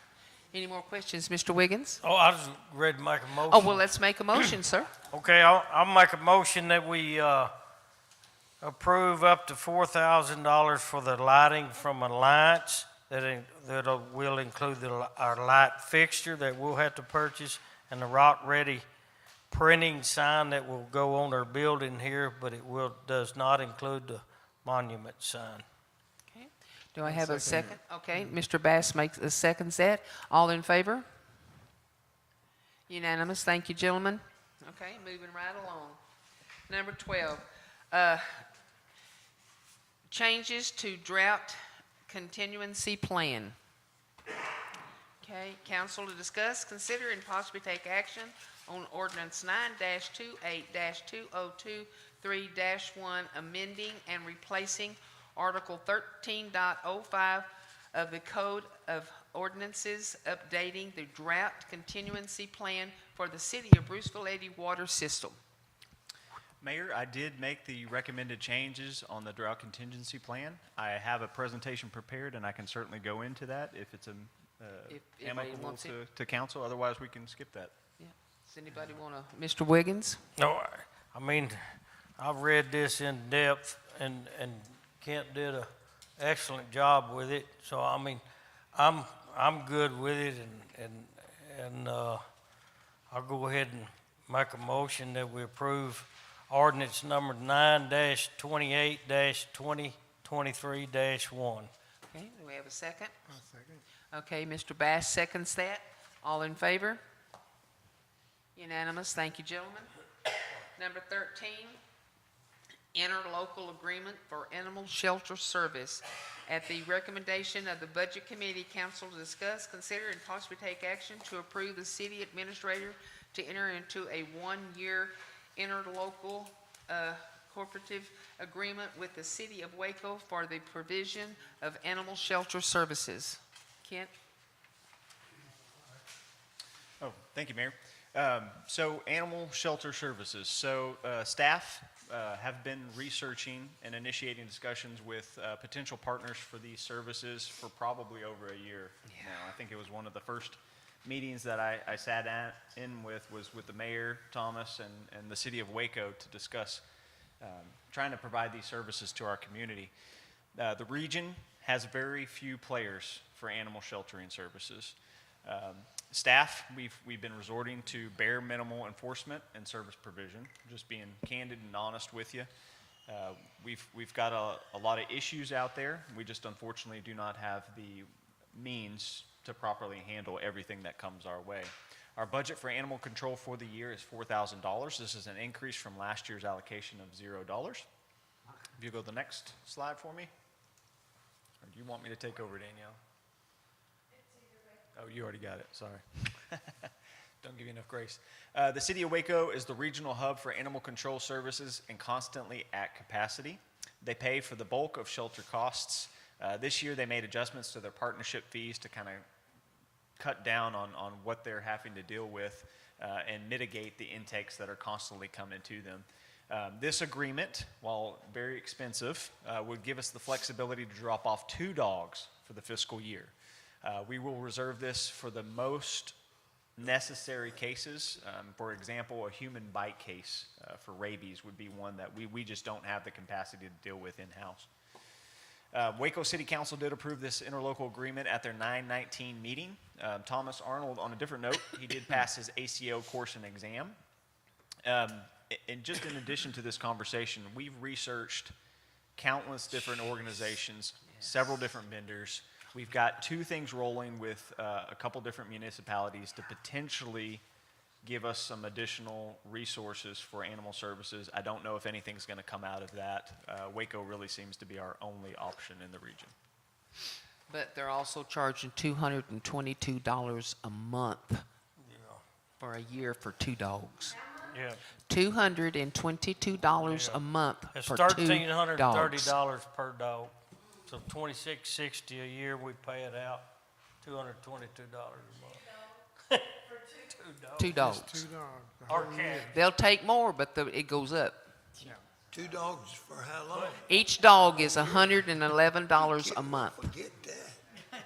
But on the other hand, if we don't, if we don't do this, can we, and maybe a month or two down the road, if we say, well, maybe we need to get back into this, will we be able to? Maybe not likely. I've been trying my hardest to work with City of Waco's management just to get us to this point, to actually being able to be considered to join back on. We're one of 2 municipalities in McLennan County that does not have an interlocal agreement with the City of Waco. And yes, it is very expensive. And yes, this is the cost that they're charging all of the other cities. But if you look at the agenda packet and you see their budget, City of Waco really is paying the bulk of this cost. And so I understand why they're trying to push this off to other municipalities. It's just an expensive game. Their animal shelter is at capacity. They have nowhere else to send these dogs, and they're trying their best to get these animals out with a live release rate. I think that's the ultimate problem here. So 2 dogs, it doesn't sound like much, but the City of Moody is looking for just 1 this year. And having this interlocal agreement may give us some wiggle room, and I'm not promising anything, but it may give us some wiggle room to at least say, hey, we just had this seizure of these animals. We have nowhere else to take them. Can you take a couple extra from us this year?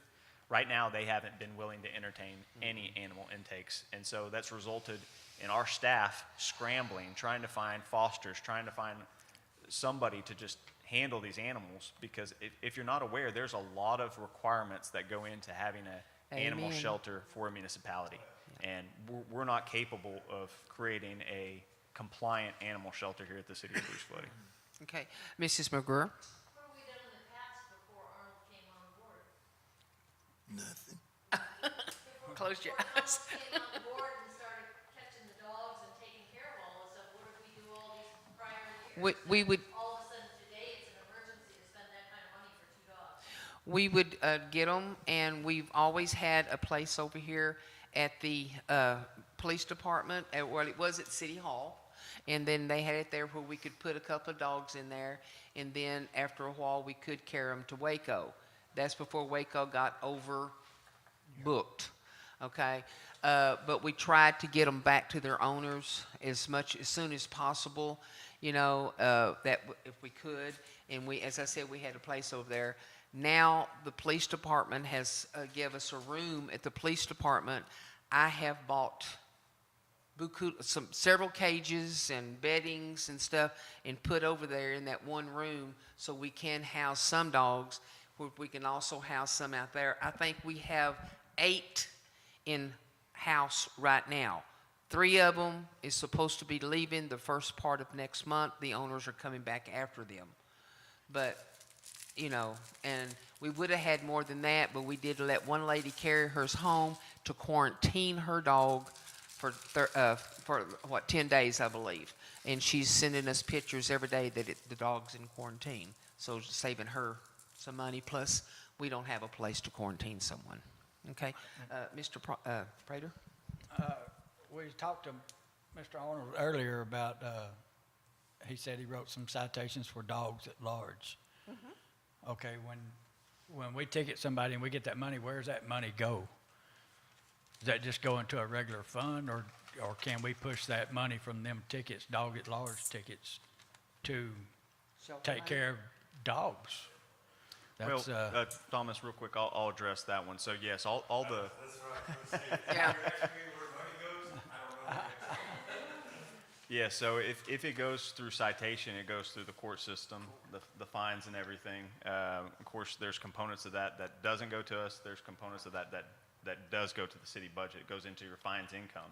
And then when council sits down and we establish that budget each and every year, we take into account all the money that comes in for those fines, and then we allocate that to all sorts of different purposes. And, you know, the budget committee's recommendation was $4,000 for this year, so. Yeah, that's what we have. Well, And it the seems person like- that can also write tickets is also the Chief Dorsey. He writes tickets for dogs at large or, you know, stuff like that. Right, but I mean, it would be feasible that if it's this expensive to take care of dogs, But, that all the dogs at large should go directly to taking care of the dogs. True, but when they get their citations or tickets for certain things, it goes before the judge. Right, And right. then that's put back into the court system, basically. And just to keep answering that question, sir, we don't have a split fund budgeting system. We have only 3 funds, water, sewer, and the general fund. And so we don't have a way of properly accounting for each departmental's revenue and expenses. It all goes into the general fund, and then it all gets allocated from there. It would be a major change to switch up that funding system. Yeah, seems like a problem every year, and it's, eventually it's gonna deadhead into, we're gonna have to pay a lot of money. Mr. Griffin? I just want to get, sometime I don't hear too good. We're gonna pay $222 a month. And those people going to let us bring 2 dogs up there for the whole year? That's ridiculous. It's if they let us bring 4 dogs, then it's $444 a month. And we got 8 in stock right now? Yeah. So you're looking at 800 and, What was that, okay, where was that? Colton? Am I understanding that it's only $2 a year, or is it? Right now, they only tell us we can have 2. But if they get rid of those 2, can you take 2 more? Yeah, So the for question, an the question additional. was, how many dogs can we take to the city of Waco? And this does not include resident drop-offs. This only includes animal control officer initiated drop-offs for the entire fiscal year. The year of this interlocal agreement is 2. 2 dogs, that's it. Now, I mean, that's what they're gonna charge us. Now, say you have some dogs at your house that come up and you take them, you're gonna take them and drop them off. Well, you're gonna have to pay them a little bit of money to drop those dogs off. So Mayor, in this agreement, they did talk to us about that Did being they? a possibility in the past. In this agreement, it does not include those services. Oh, we can't Our do residents- citizens. Our residents cannot So drop off it's dogs. just the city, I'm sorry. I know we used to could. Okay, Butch? I was just gonna say, I worked for the city part-time from the time we built this dog area, and back then, you asked how they did in the past.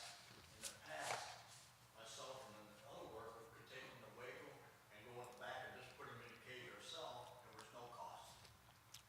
But they got so many dogs, and the city Now they have too many. cost them so much, they started raising it. Then they wanted that agreement for a year at a time. I think that originally come out like $65 a dog back then, but it just Yeah. kept going up. So Yeah, yes, sir, that's true. Yes, sir, that's true. Okay, Mr. Bass? Back when what you're talking about was what, 9 years ago, so 10 years ago, when we built that facility and put up all those pens and everything over there, and we could pick up dogs, we could hold dogs for 3 days, and we could take them to Waco. At that time, it was the Waco Humane Society. Now it's the McLennan County Waco, and that's when they went so sky high. But we could take as many dogs as we wanted to. Back then, yeah. And it didn't cost, but I don't remember how much, $50 or so per dog. And if you didn't take any dog, you didn't pay anything. But if you took 10 dogs, well, you paid So much. $500, whatever it was. And we were certified by the state, and we even had a veterinarian from Marlin that was on call if we needed a veterinarian. And, and we kept dogs over there. And then when they changed the rules in Waco, it was so outrageous that we just could not afford it, so we had to quit. Yeah, that's true. Yeah. They are not. Yeah, yeah. And that's why the city of Bruceville-Eddy, we your dog needs to be chipped. That way, if we pick up an animal, we have a chip finder, we have a scanner, and that way, if that dog is chipped, we can find out who the owner is, and we can get it back to the owner or make them pay for all of this. But that's why, you know, we're trying to offer, please, before I say anything, I'm going to say, please, just have your animals, you know, microchipped. And, you know, just like I was talking to the ABC clinic today, I went and visited with them today about what we could do about getting them fixed, the birth control part. And she asked me where these dogs came from. I said, inside the city limits. I says, but who brought them over here into the city limits, we have no idea. It could have been the town over. Brought it over here and said, oh, that's a small town, we're just going to dump it. If I dump it in my town, the dog's going to come home, so I'm going to dump it over here. We don't know, but the only dogs that we pick up and house right now is inside the city limits. It's not in our ETG, it's inside the city limits.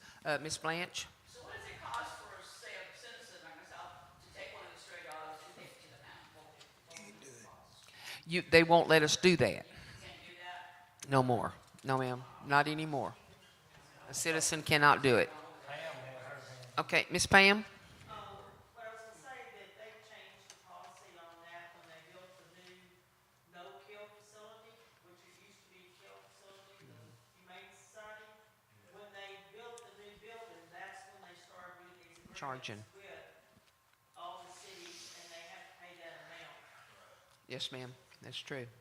Okay. Anyway, so back to the interlocal agreement for animal shelter. Okay, what do y'all want to, anybody want to make a motion that we go ahead and accept this? Or take a chance on down the road thinking that they'll let us do it again later? I mean, They won't let you do it I'm asking later. first, I'm asking my council members. Well, it's just too much for our little city, I think.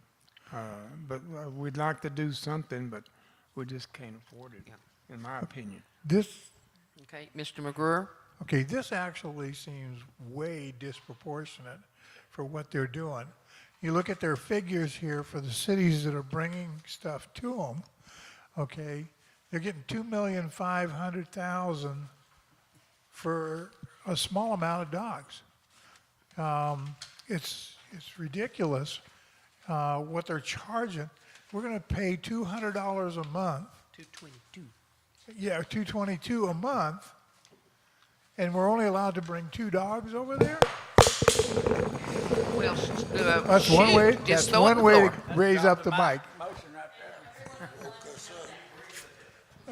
there. Okay, just- did you I have just something to wanted- say, sir? Yes. I just want to make sure I got everybody's attention. Okay. Did that. In the past 2 weeks, I spent over $150 on dog food out of my own pocket. And I've bought dog food. Mr. And- McGruer's bought dog food. Yeah. So we're almost out again. So I'm just Yeah. just And letting y'all know the city's I just let them know that I have an Hurting. account at the feed store. They can go get it whenever they need it. the care of them. I don't mind taking care of animals. I love Me animals. either. But by ordinance, I couldn't take them to my house because then I would have too many. And we can't leave them over there because we can't afford to feed them on the Okay. budget that we currently have. I want to throw something out, okay?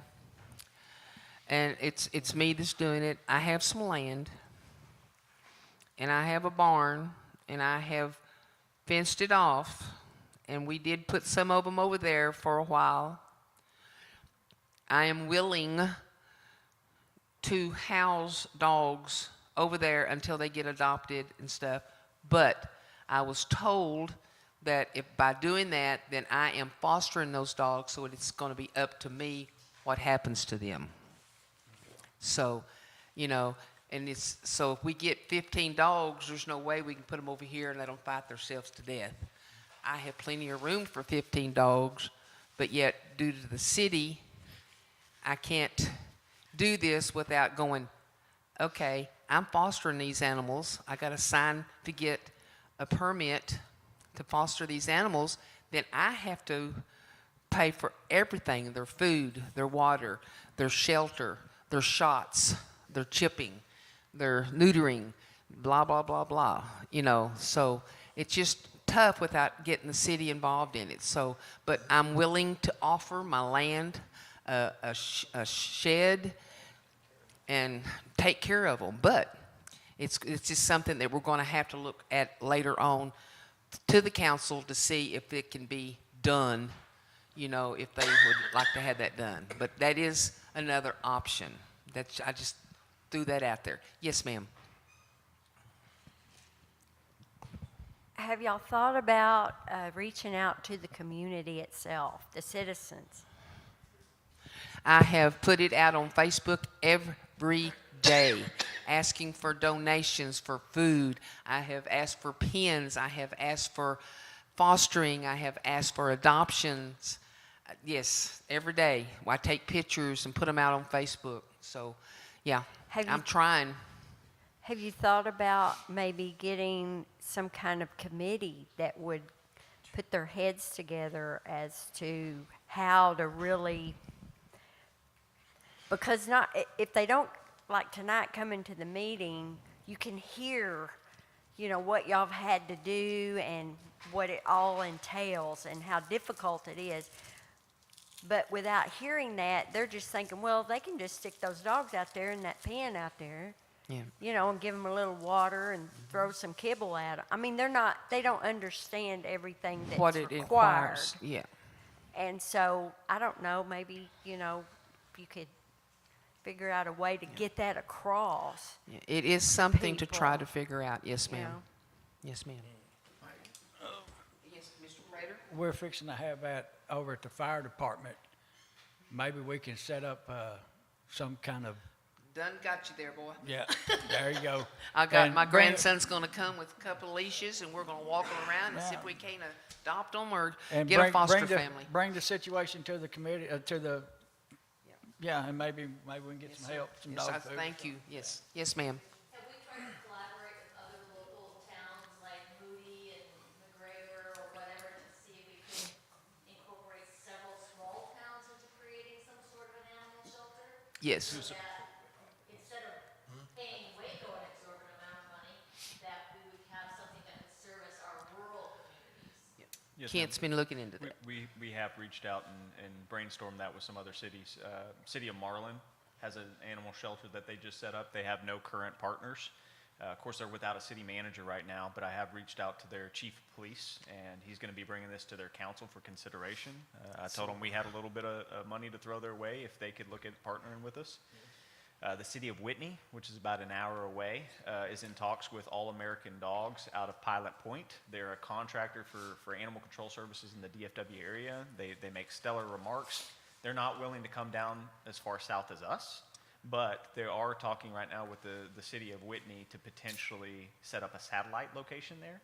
And I told them, I said, if y'all can bring this down into Central Texas, there's a lot of cities that are Amen. interested in your services. Yes. So Yes, hopefully yes, those yes. conversations go well. But at this point, nothing concrete has arisen. So we're if you stuck believe with in this prayer, interlocal pray for agreement it. as our only option. Yeah, let's pray for it and try to get it done. Okay. Okay, any other questions? If not, we're going to move on. Oh, I'm sorry, Mr. Chief Dorsey. I was just going to make a couple comments. We've had a few, not super recent, but there are times that we may get a neglect case or animal cruelty case or the number of different things that require the dogs have to be seized and have to be kept until a court proceedings, you know, until we have to file something in county court. And examined by a veterinarian as well. Either the county court or a JP court. Yep. You have to file the motion, do the hearing, and then, so there are times that we have to seize an animal, whether it's voluntarily or not, and then we have to come up with the care and the housing for the animal. And, you know, a few times McLean County Sheriff's Office has helped us, but I think those offers have kind of run out. Because I think it really boils down to the money factor. Because the Sheriff's Office has come out and authorized Waco Animal Control to come out and pick the animals up. But I don't think that offer's open anymore, unfortunately. Yeah. So we've had a few animals that we've had to seize, and we've had to find other means that has costed a significant amount of money. So really, any solution you look at, it's going to unfortunately cost quite a bit. But while y'all were talking about this, I was thinking, because you know, I think the Waco Humane Society or Waco Animal Shelter, I really think they should just service, you know, the city of Waco, as large as the city of Waco is, and then all these other smaller rural municipalities, maybe we could band together and maybe take it before McLean County, like Commissioners Court, or, you know, talk to the county commissioners and let us make sure they're aware of the issues the smaller cities are having, and maybe they can, you know, form something for the smaller cities, or a separate, you know, facility or something. Because honestly, it kind of seems like it's not, you know, it's not really fair to the smaller cities that, you know, we're having to pay an you know, fee for barely any services, and it's still not, because I know even, you know, we get phone calls too where, you know, citizens are willing to take the animals themselves, but they can't to Waco because we don't have a contract set up, because they're not even allowed to take them and pay for them themselves. So I don't know. I don't even know if, you know, it's been brought to, you know, the McLean County commissioners or not, if they're even aware. But maybe that's something we could look at and see if they could help us, you know, on a more of a county-wide basis. Okay. Mr. Griffin, you had your hand up first. Chief, if you catch somebody dumping a dog, what happens to them? If somebody brings dogs from like Waco out here and dumps them out here in Bruceville-Eddy, if you catch them doing it, what happens to those people? I mean, it all depends. I mean, it could be range from a citation to more of a, you know, a criminal act. Criminal charges. I mean, it just depends. If they're caught. Yeah. Yeah. Right. Mr. McGruer? Okay, one of the things that I would say is when you have criminal prosecution with the dog, abandonment or abuse of an animal, something like that, is it possible that we could be able to get a hold of the ASPCA? They are actually sworn officers, and they do a lot of enforcement action. And so if you're going to take and you're seizing a dog because of a criminal prosecution for some offense, you might be able to contact them, because they do have facilities for housing animals like that, and they do house animals which are retained for evidentiary purposes, because they do a lot of seizures. Most in this area it'd be mostly like horses and cattle and things like this, but they do have the dog facilities, and the ASPCA might just jump on board and say, yeah, if you're going to do the citation, we'll take the dog and hold it in evidence during the prosecution process, but once the prosecution's done, that's your dog. Then it comes back. Okay. Mr. Wiggins? We're kicking this can down the road, but, you know, it's high for 2 dogs, and I understand that we might not be able to, if we pass it up now, we might not be able to get back in it.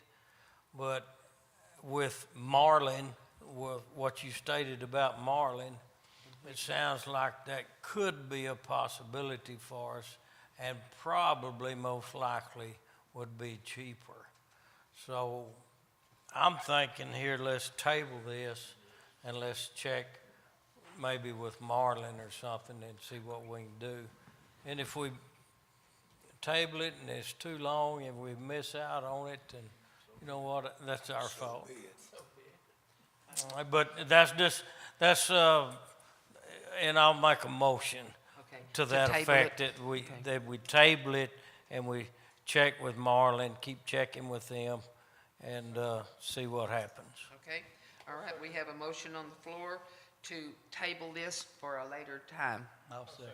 Okay, Mr. McGruer seconded it. All in favor? Unanimous, thank you, gentlemen. Okay, 14, Bruceville-Eddy EDC Revolution approving formation. Council to discuss, consider, and possibly take action on Resolution 9-28-2023-1, approving the formation of a Bruceville-Eddy Economic Development Corporation and appointing the initial board of directors. Kent, you have something on that? Yes, ma'am. Thank you, Mayor. So we're just doing a little housekeeping here. The voters have yet to approve the sales and use tax for Economic Development Corporation Type B. However, we do need to go ahead and get the resolution that council is approving the creation of this and at least appointing the initial directors tonight. The bylaws are also before you for initial approval. This would also be subject to the actual EDC board members' revisions or their approval before council gives the final go-ahead. So, go ahead. Do you have something, Mr. Wiggins? No, Oh, he was just getting ready. I will in a minute. Oh, sure. Sorry. He's just getting ready. Okay, so tonight before you, council, we have 7 board of directors that need to be appointed, 3 of which must not be officers, employees, or members of the governing body of the city. Qualifications for this board: they must be a resident of the municipality or a resident of the county in which a major portion of the area of the municipality is located, or reside within 10 miles of city limits, or reside in a county bordering the county in which a major portion of the area of the municipality is located. So we got a little flexibility here. Spouses, just to note, you can serve together. Spouses of city council members can also serve on this board. One more slide. So we do have several community members that have expressed interest on serving on this board to date. We have Blanche, and we have Butch in the back, Mr. Talbert, Lance Brown of Eddy Feed and Seed, and then also Colton Smith. John Colton Smith. So my recommendation tonight is to approve the resolution, appoint at least 4 of the 7 initial board members tonight. My recommendation for that board makeup would be to appoint the mayor, myself, 2 council members, and then 3 members from the community. Mr. Wiggins. Okay. Are we getting the cart before the horse here? Because if this resolution, if this doesn't pass in November, are we going to have an economic development committee? So that's a good point. I have been told by our attorney that we do need to get this done before the election. If the voters do not choose to pass this sales tax, then you've created an economic development corporation. However, we don't have to file the certificate of formation with the Secretary of State until December. So effectively, you just have a resolution that really went nowhere. So. Well, I guess I don't understand is why can't we wait until we see after the election, and then if it passes, then we do this? I mean, I don't understand. I'm not why. 100% sure, but Josh Brockman is one of the newer attorneys over at Messer Fort McDonald.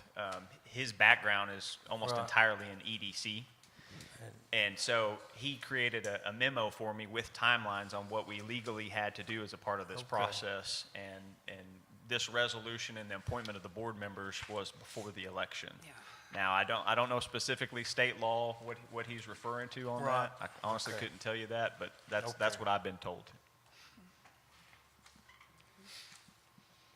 Okay, and also because, you know, with this it's pretty big deal with this resolution. There's a certificate of formation, which is Exhibit A, and then there's Exhibit B is a bylaws. It's pretty detailed thing, and it's something I would like to look at in the bylaws, if we may, while we're looking, because we're considering this whole thing. So before we That's vote on the resolution, we need to make sure that, you know, the bylaws and the certificate of formation is good with everybody, correct? Yeah. Well, just FYI, the sign there in Lorena that they're putting in, that real nice one on I-35, that was, the money came from the Economic Development Committee. So, I mean, you can have an Economic Development Committee without this and the election part. It's just that it can die out or it can keep going. Right, okay. Okay, so with that said, if you look at the bylaws, Exhibit B, Section, Article 2, Section 4, F. Say that one more time for me, sir. It'd be the bylaws, which is Exhibit B, Article 2, Section 4, F, as in Frank.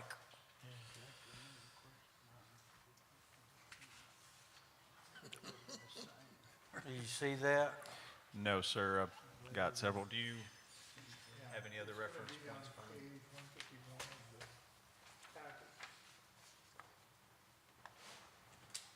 Just before the open meetings act in the bylaws. I'll wait and let Kent get there. Yeah, give me just 1 minute here. Yeah, that was the problem. I raised it to 72, so it should not be quite as cold in here in a minute. I was worried you were going to turn it down. Well, me, I would like it. Everybody's in a coat in here. I was fixing to go get my coat. Got it. Section F. Got it. Okay, you got it? Yes, sir. Okay, and I don't like that language there where it says any director may request an item be placed on the agenda by delivering the same in writing to the executive director no later than 10 days prior to the date of the board of meeting. First off, that probably needs to be changed because you don't have an executive director, but you can have it, which they can appoint later, and that has to be a paid position. So that probably executive director, that should be changed to president/executive director is what I'd say. But I'd also like to add that items shall be placed on the agenda for any meeting at the request of any director. I don't want it to say, I don't want one of the directors say, well, I'm going to put an item on there. Well, it says that it may request an item be placed, but that don't mean it'll be placed. So I want to make sure that whoever a director is, if he or she requests an item to be on the agenda, that for any meeting, that it will be.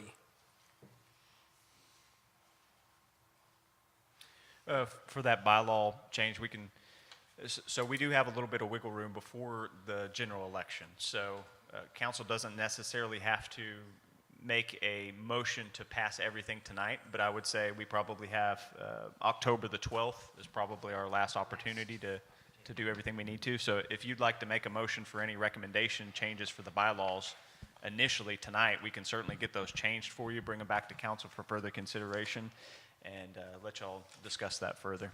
Okay, so. But by October the 12th, don't we have to have who they want to be on the board? Yes, ma'am. And y'all can give that further consideration as well, or you can go ahead and give me that slate of board of directors tonight. Okay. I would like to go ahead and make the motion while it's fresh on everybody's mind about the bylaws. That's the only change that I've seen that I'd like to have. So I'll make the motion that we Exhibit B, the bylaws of the Economic Development Corporation, be Article 2, Section 4F, to change the language on that to read, items shall be placed on the agenda for any meeting at the request of any director by delivering the same in writing to the president/executive director no later than 10 days prior to the date of the board meeting. So that was a motion being made on the Yes. bylaws? So, okay, now, does anybody want to second that? I'll second that. Okay, Mr. McGurr seconds it. Okay, all in favor to change the bylaw to read, What I just said. executive director slash, Shall place items on the agenda and request For any meeting, for any meeting at the request of any board member by, any director. as long as they submit Yeah. it to a president or the executive director. yes. Yeah. All in favor? 4 and 1 Paul? No, 1 Paul. Yeah. Okay. Mr. Bass is a Paul and 4 yes. Is opposed? Opposed, yes. Mrs. Wiggins? On that corporation, will it have, I'm assuming it's gonna have officers, president, vice president, secretary, treasurer. That's correct. And so it'll probably, with most corporations, you'll have to meet at least annually. Who will, of course, your secretary will take your minutes and record those, but as far as your bills, will your treasurer have a separate account, or will that money be included into the general fund? Or will this corporation be a totally separate entity with a separate tax ID number? It's a little bit tricky, but yes, this is a totally separate corporation. However, they are subject to city council's purview. So we have created a separate fund in the budget for the upcoming fiscal year. Any bills that they want to approve have to go to city council, so it would be a part of the financials that y'all approve. Any expenditures that they want to spend on any project or program also has to come before city council for final approval. So this corporation would be subject to Open Meetings Act. They would meet here in this location. The secretary that you mentioned is a member officer of the board. They can appoint assistant secretaries to handle the minutes. So if they wanted to pay a city staff member to show up and do the minutes like Pam, or they could handle that themselves. Regardless, the records have to be retained. It's all subject to the Public Information Act. The same way with your treasurer, would it be possible to hire out your city staff, your financial director, let's just use her for example, to record all the expenses and everything, because it's gonna have to be, evidently, if it's a regular corporation, it's gonna have to have an audit every year. Yes, ma'am, and that, Third-party audit. yes, ma'am, and that audit would be included with the city's audit. So would your financial director be responsible for that, Yes, ma'am. even though she might not be on the board? Correct. That's kind of my understanding how this process would work. The city's still responsible ultimately for the funds, although the EDC gets the, I guess, initial say as to where those monies can go, as long as it's authorized by state law. Council still has to give the sign off on whether that gets approved or not. And furthermore, council has the approval to accept the removal of any board of director or member at any time for any reason. So they have heavy oversight over this process. What, there is a section in here that talks about, God, let me see which, in the bylaws, It'd be Article 5, about the services of city staff and officers. Okay, yeah, there is a section in there that talks about that, where they could request it from the city. So it's not like it would be it'd be Esther's responsibility to keep up with this. It's gonna be theirs, because they have a treasurer too. But they could request from us, and then the council could approve it or disapprove it, because we don't want our financial director to get overwhelmed, I guess I'll say, trying to keep up with all of our stuff here and then their stuff.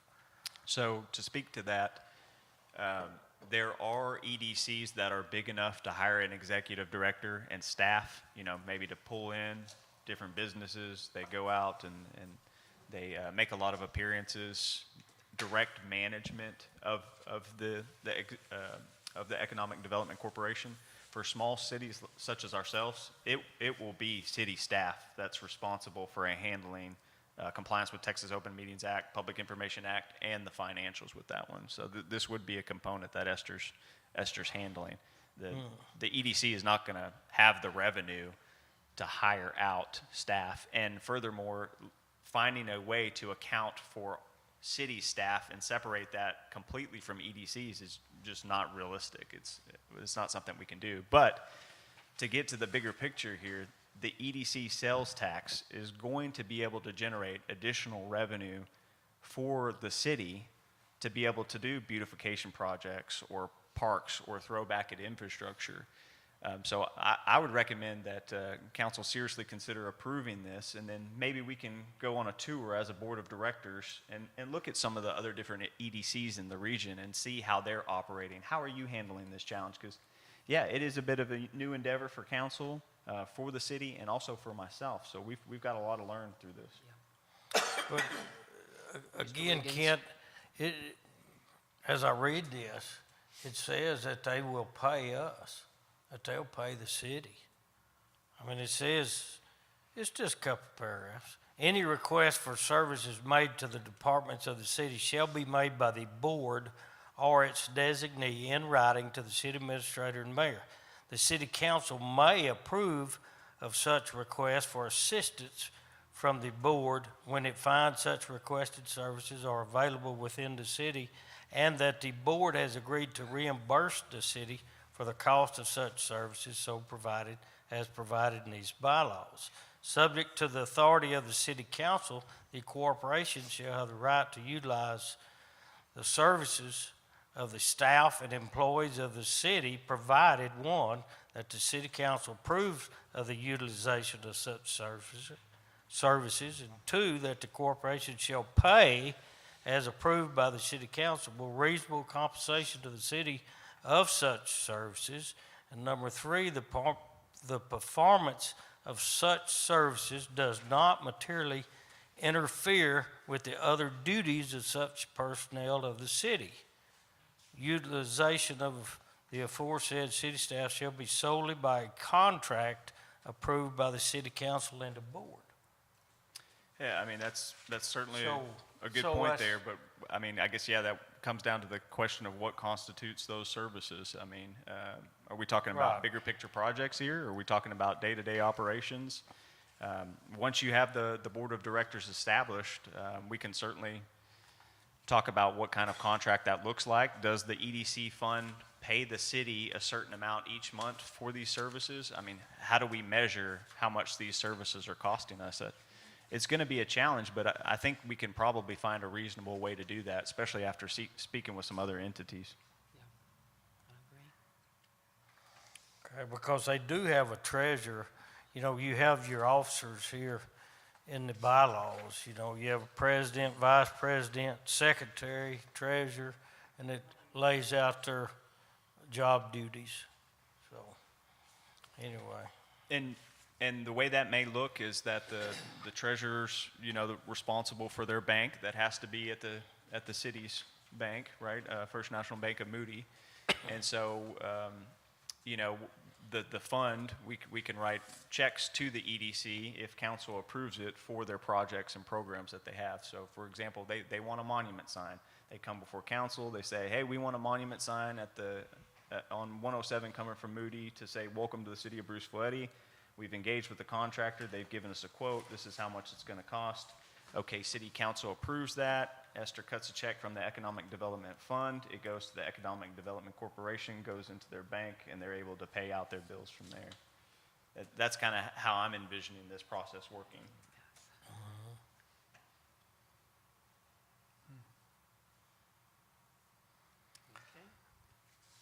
So now, Ms. Wiggins? now Kent, repeat what you said, if the voters do not approve it on the ballot in November, what happens to the corporation and the board of directors? So right now, council's just making an action of our governing body, right? We still have to file the certificate of formation for this corporation with the state, which we'll do in December after a sales tax has been initiated. If the sales tax is voted down, then I think we just kind of, this kind of just dissolves. We don't take it a step forward.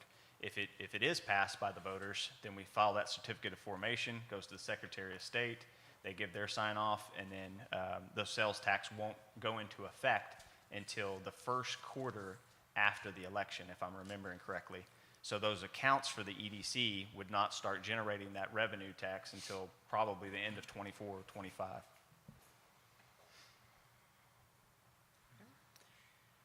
Any other questions? Okay. Oh, on the floor. Yes, Ms. McGurr. Limits listed in the bylaws, so that once, okay. Okay. Any other questions? Okay, moving right along. If we can have a motion to. Yes, Mayor, if you could, I'm not sure if anybody else is willing to entertain any other motions for the resolution itself or the appointment of any directors tonight, or did you want me to bring that back at a different council meeting? Well, we need to go ahead and set up something tonight, and then, as we said, we talked about it earlier, the 12th of next month is the latest that we can do this. So we got to have something in place to start. It's not actually saying it, we just got to have something in place, that we're thinking about. Can I ask this, is there, besides Butch and Blanche, And is there anyone else in the audience that might be interested, in Colton, is there anyone else that might be interested in serving?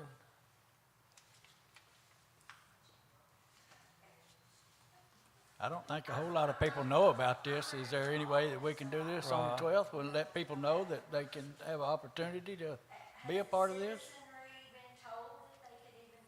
Yeah, that's what I'm saying.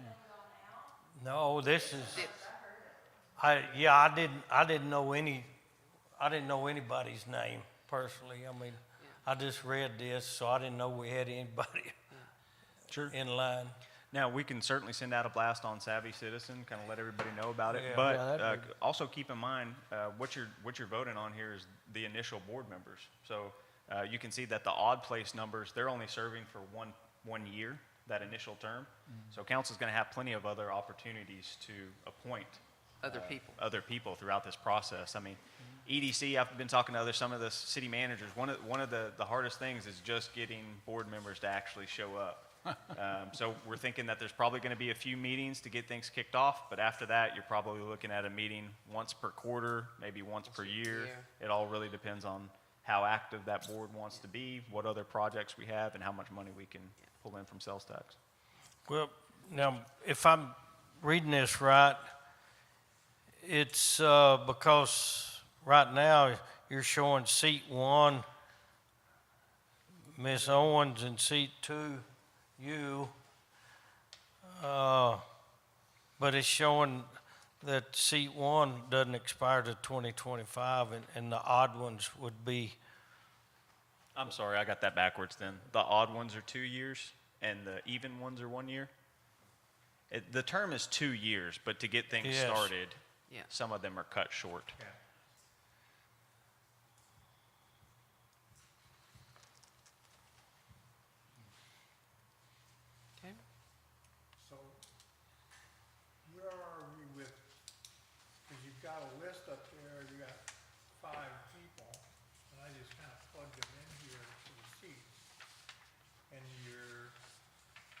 also gonna have two council members.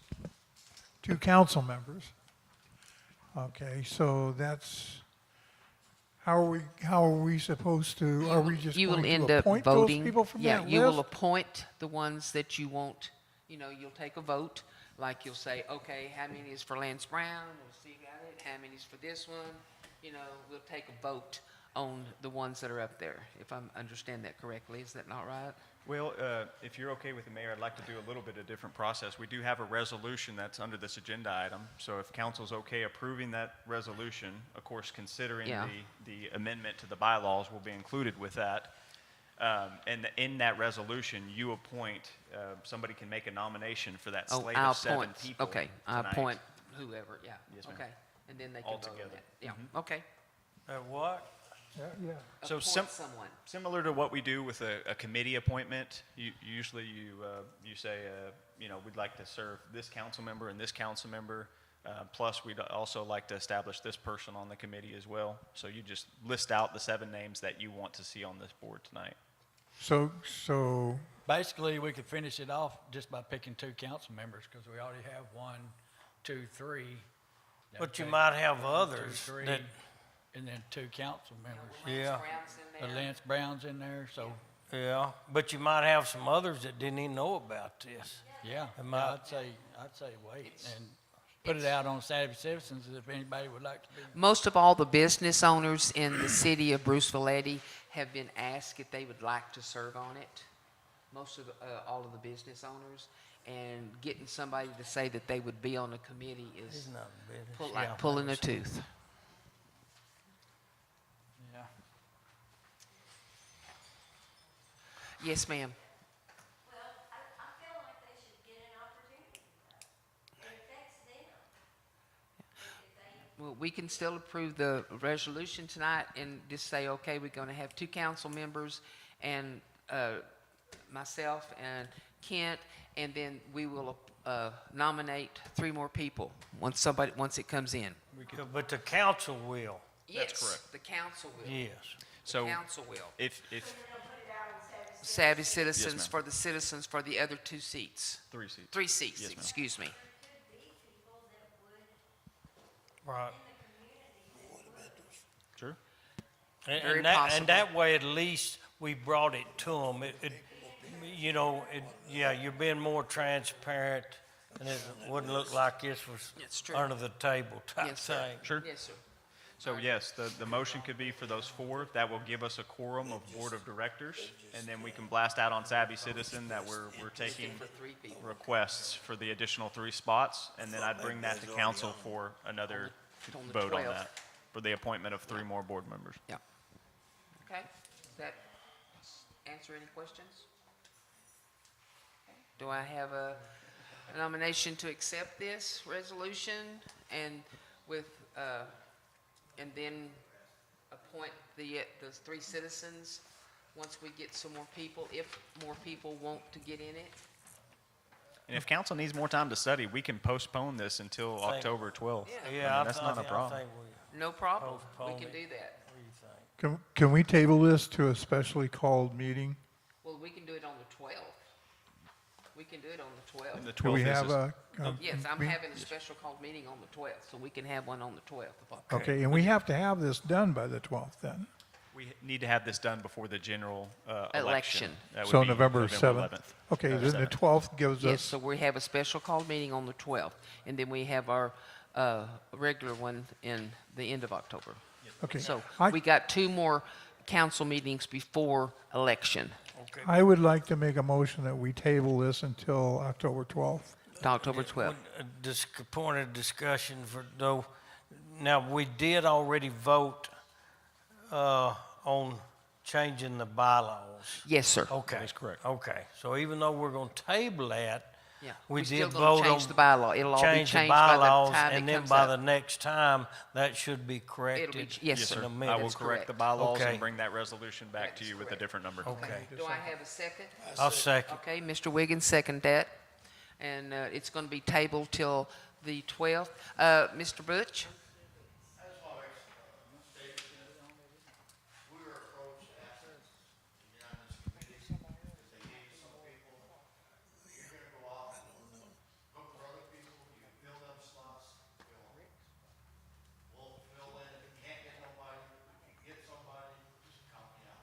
Okay, if we can get other people, count you out, but if not, we'll count you in. Oh, We'll appreciate that, sir. okay. I appreciate Can- that. Thank you very much. Can I ask you who approached you? Who approached you? That would be myself, sir. Okay. We did I was reach out fixing to to. take the blame for it. I was just, Yeah, well, I just didn't know that we had certain people, okay. No, I was fixing to take the blame for that. I don't mind people getting on my butt. No, I saw Butch at Yeah, a tour of the school, and we also blasted it out to the school district as The well. school and their district knows school about it, board members. Yeah, anybody we kind of came in contact with. It's been out there. It's just people listen to it and some don't listen to it, but it's been out there. We hadn't voted on it. Okay, we're going to table this. We got a. We hadn't voted. We need to vote to table. Yeah. We have a motion and we have a second, so now all in favor? Unanimous, thank you. Thank y'all very much. Thank y'all. All right. Okay. 15, equipment purchases. Kent, you wanted to, Yes, ma'am. So on this item, I do not have a slide prepared. I would just make a recommendation to council that if you do want to discuss anything on this agenda item, that we retire to executive session pursuant to discussion of security devices.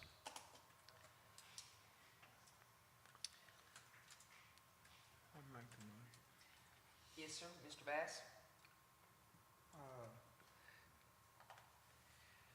I move that we, let's see, which one? Go to executive session? No, No? I was just gonna, Yeah, approve it. Yeah. That sounds good. I'm trying to find out Okay, which number Mr. it was. Bass, put number 15. Yeah. Do I have a second? Second. Who said that, Mr. Griffin? All in favor? Okay, unanimous. Thank you, gentlemen. Okay, number 16, I'm going to say something about this.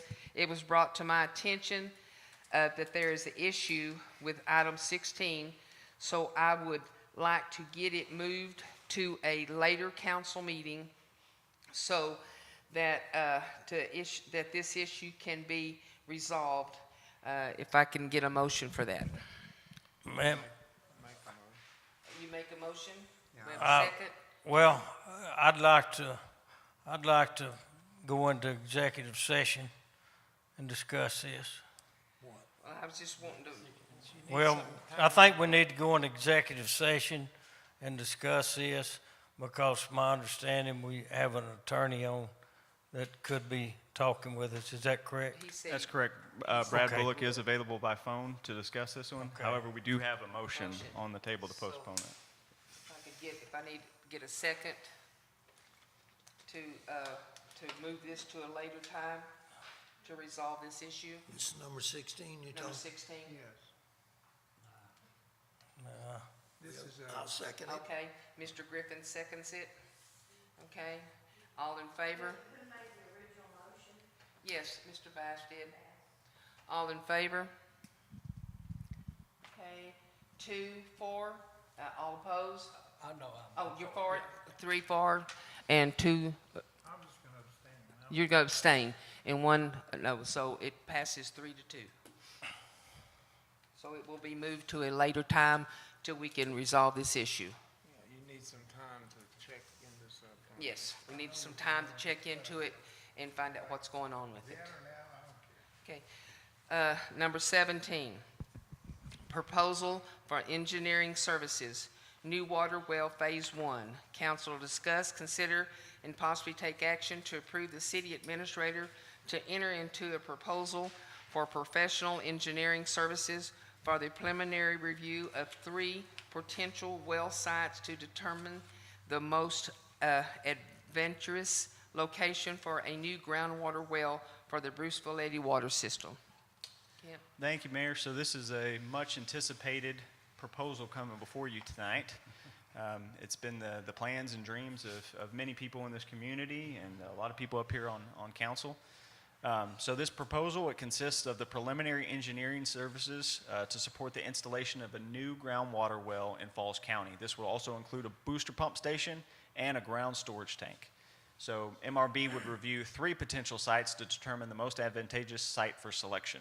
They will work with a subcontractor that they've already got on board, a hydrogeologist, to study the feasibility of a new well in these various locations and the opportunities/challenges in connecting to the existing distribution system. And we'll just go to the next slide here. So looking at the different sites that we're considering, number one there is some land just south of Duty Park. You can kind of see Duty Park up here in the right-hand corner. And then this stretch here is a big stretch of land. However, the well site would probably be located somewhere in the northern quadrant here with some access maybe down to 107, maybe over to Hungry Hill Road, but that's all just yet to be determined. They're really looking for the most economical to connect this into the distribution system. One thing you all want to consider real close is access to it from a road. If it's way off in the pasture somewhere, you're going to have a gravel road to get to it, like when it's raining and muddy, because if it goes down or something. So that's a very important point to remember, is try to get as close to an existing road as possible. Yes, sir. And, We got out with them and walked the fields. We got out there and walked with them and went through all of that. Yes, sir. That's good. So site 2 is a little bit further down 107. It's right across the old Avalon Center. Now it's called Lifeway Haven. Both of these properties are being offered to us by property owners, potentially in exchange for some water meters down the road. So they're willing to carve up a section of their land if they're able to work out some sort of deal with council on that. And then the third site is off of 1239, just a little bit south of Highway 7. So this is 1239 that stretches down around the curve. And the proposal for this site would be somewhere here in the corner. So included in this proposal will be a technical report prepared with advantages and disadvantages of each site, with preliminary site layouts, cost estimates, and return this to council at a future meeting. And just FYI, the city attorney approved standard terms and conditions for MRB Group has been added to this agreement. Okay, Mr. Wiggins? Okay. Now, just a clarification that this fee is for them checking out these 3 sites that you just discussed, correct? Yes, sir. Okay, because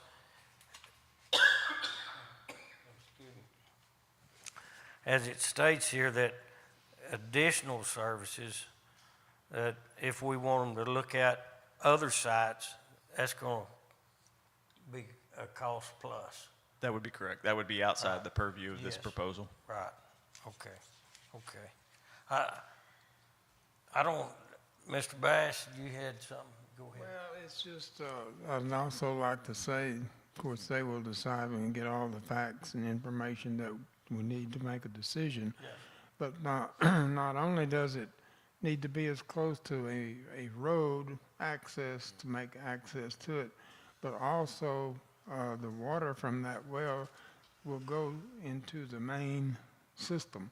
And how far is the well going to be from where it has to go to get into the main system? I mean, it could be a long ways. That was going to cost a lot of money just to get the water into the system. So the closer you can get to one of our big main water lines, the better, in my opinion. Yes, sir, and that's going to be a part of this study. They're going to look at those costs and how much, what sites would be best for that. Yeah, they'll take that into consideration. And Mr. Wiggins? Okay, I'll make a motion to enter into a proposal for professional engineering services for the preliminary review of the 3 potential well sites to determine the most advantageous location for a new groundwater well in Bruceville-Eddy water system, an amount of $29,500. Okay, okay, that's not on here, so $29,000? $500. Okay, do I have a second? I'll Okay, second. Mr. McGruer seconded, all in favor? Unanimous, okay, thank you. Did you get that, Ms. Pam? Yes. 18, employee handbook changes, overtime and compensatory. Yeah, there you go, time. comp time, in other words. The council will discuss, consider, and possibly take action on amendments to or further clarifications and directions of existing policies relating to employee overtime and comp time. Mayor, one more for you. So the overtime policy was amended at the request of council. I did send that out in the packet with the strike-throughs that would make this, make employees eligible to receive overtime pay should there be a holiday included in that. That holiday would not count against their overtime or compensatory time during these pay periods. Do we have a motion on that to accept it? Yeah, I'll make a motion. Okay, so let me see what it says here. Item number. Okay, so On amendments. I move that we take action on amendments to the existing policies relating to employee overtime and compensation time. Anybody want a second? I'll second. Mr. Bass seconds it. All in favor? Unanimous. Thank you. Okay. One says it and the other one has his hand up, so I just grabbed the first one. It don't matter. Y'all done it both about the same time. Okay. 19, nomination of candidates to the Falls County Appraisal District Board of Directors. Council will discuss, consider, and possibly take action on Resolution 9-28-2023-2, nominating candidates to the Falls County Appraisal District Board of Directors. Kent? Yes, ma'am. I don't have too much to say on this one. This is a process that council does just about every year. There are 3 open positions from Falls County Appraisal District that will become vacant on January 1st. What you're doing tonight is nominating those candidates. The ballot will be prepared and sent back to City Council for the actual vote. So my recommendation here is to make a motion to nominate 3 eligible candidates. Do I have a motion? Okay, Mr. McGruer? Do we have names for that? Or? No, it's just to Yes. nominate the 3. There's 3 names on There's there. 3 names of the current serving board members. Okay. And they want 3 names, And they want 3 names, so just to nominate all 3 of them. let's just nominate Whoever all they 3 are. of them. So I move that we nominate Jesse Martinez, Linda Mitchell, and Shirley Melton to the Falls County Appraisal District Board for, I guess, the 2024? That would be the 2024-2025 term for Yes. Falls County CAD. There you go. Okay. What he said. Do I have a second? I'll second. Mr. Wiggins seconds that. All in favor? See them, Mr. Whip? Unanimous. Thank you, gentlemen. Okay, number, what is that, 19? That was 19. Number 20? Number 20. Let's go. Do I have anything on number 20? I move we adjourn. Okay, Mr. I'll Bass second. made a motion to adjourn, and Mr. Prater seconds that. It is now 8:48 PM in the afternoon, and this meeting is now adjourned. Thank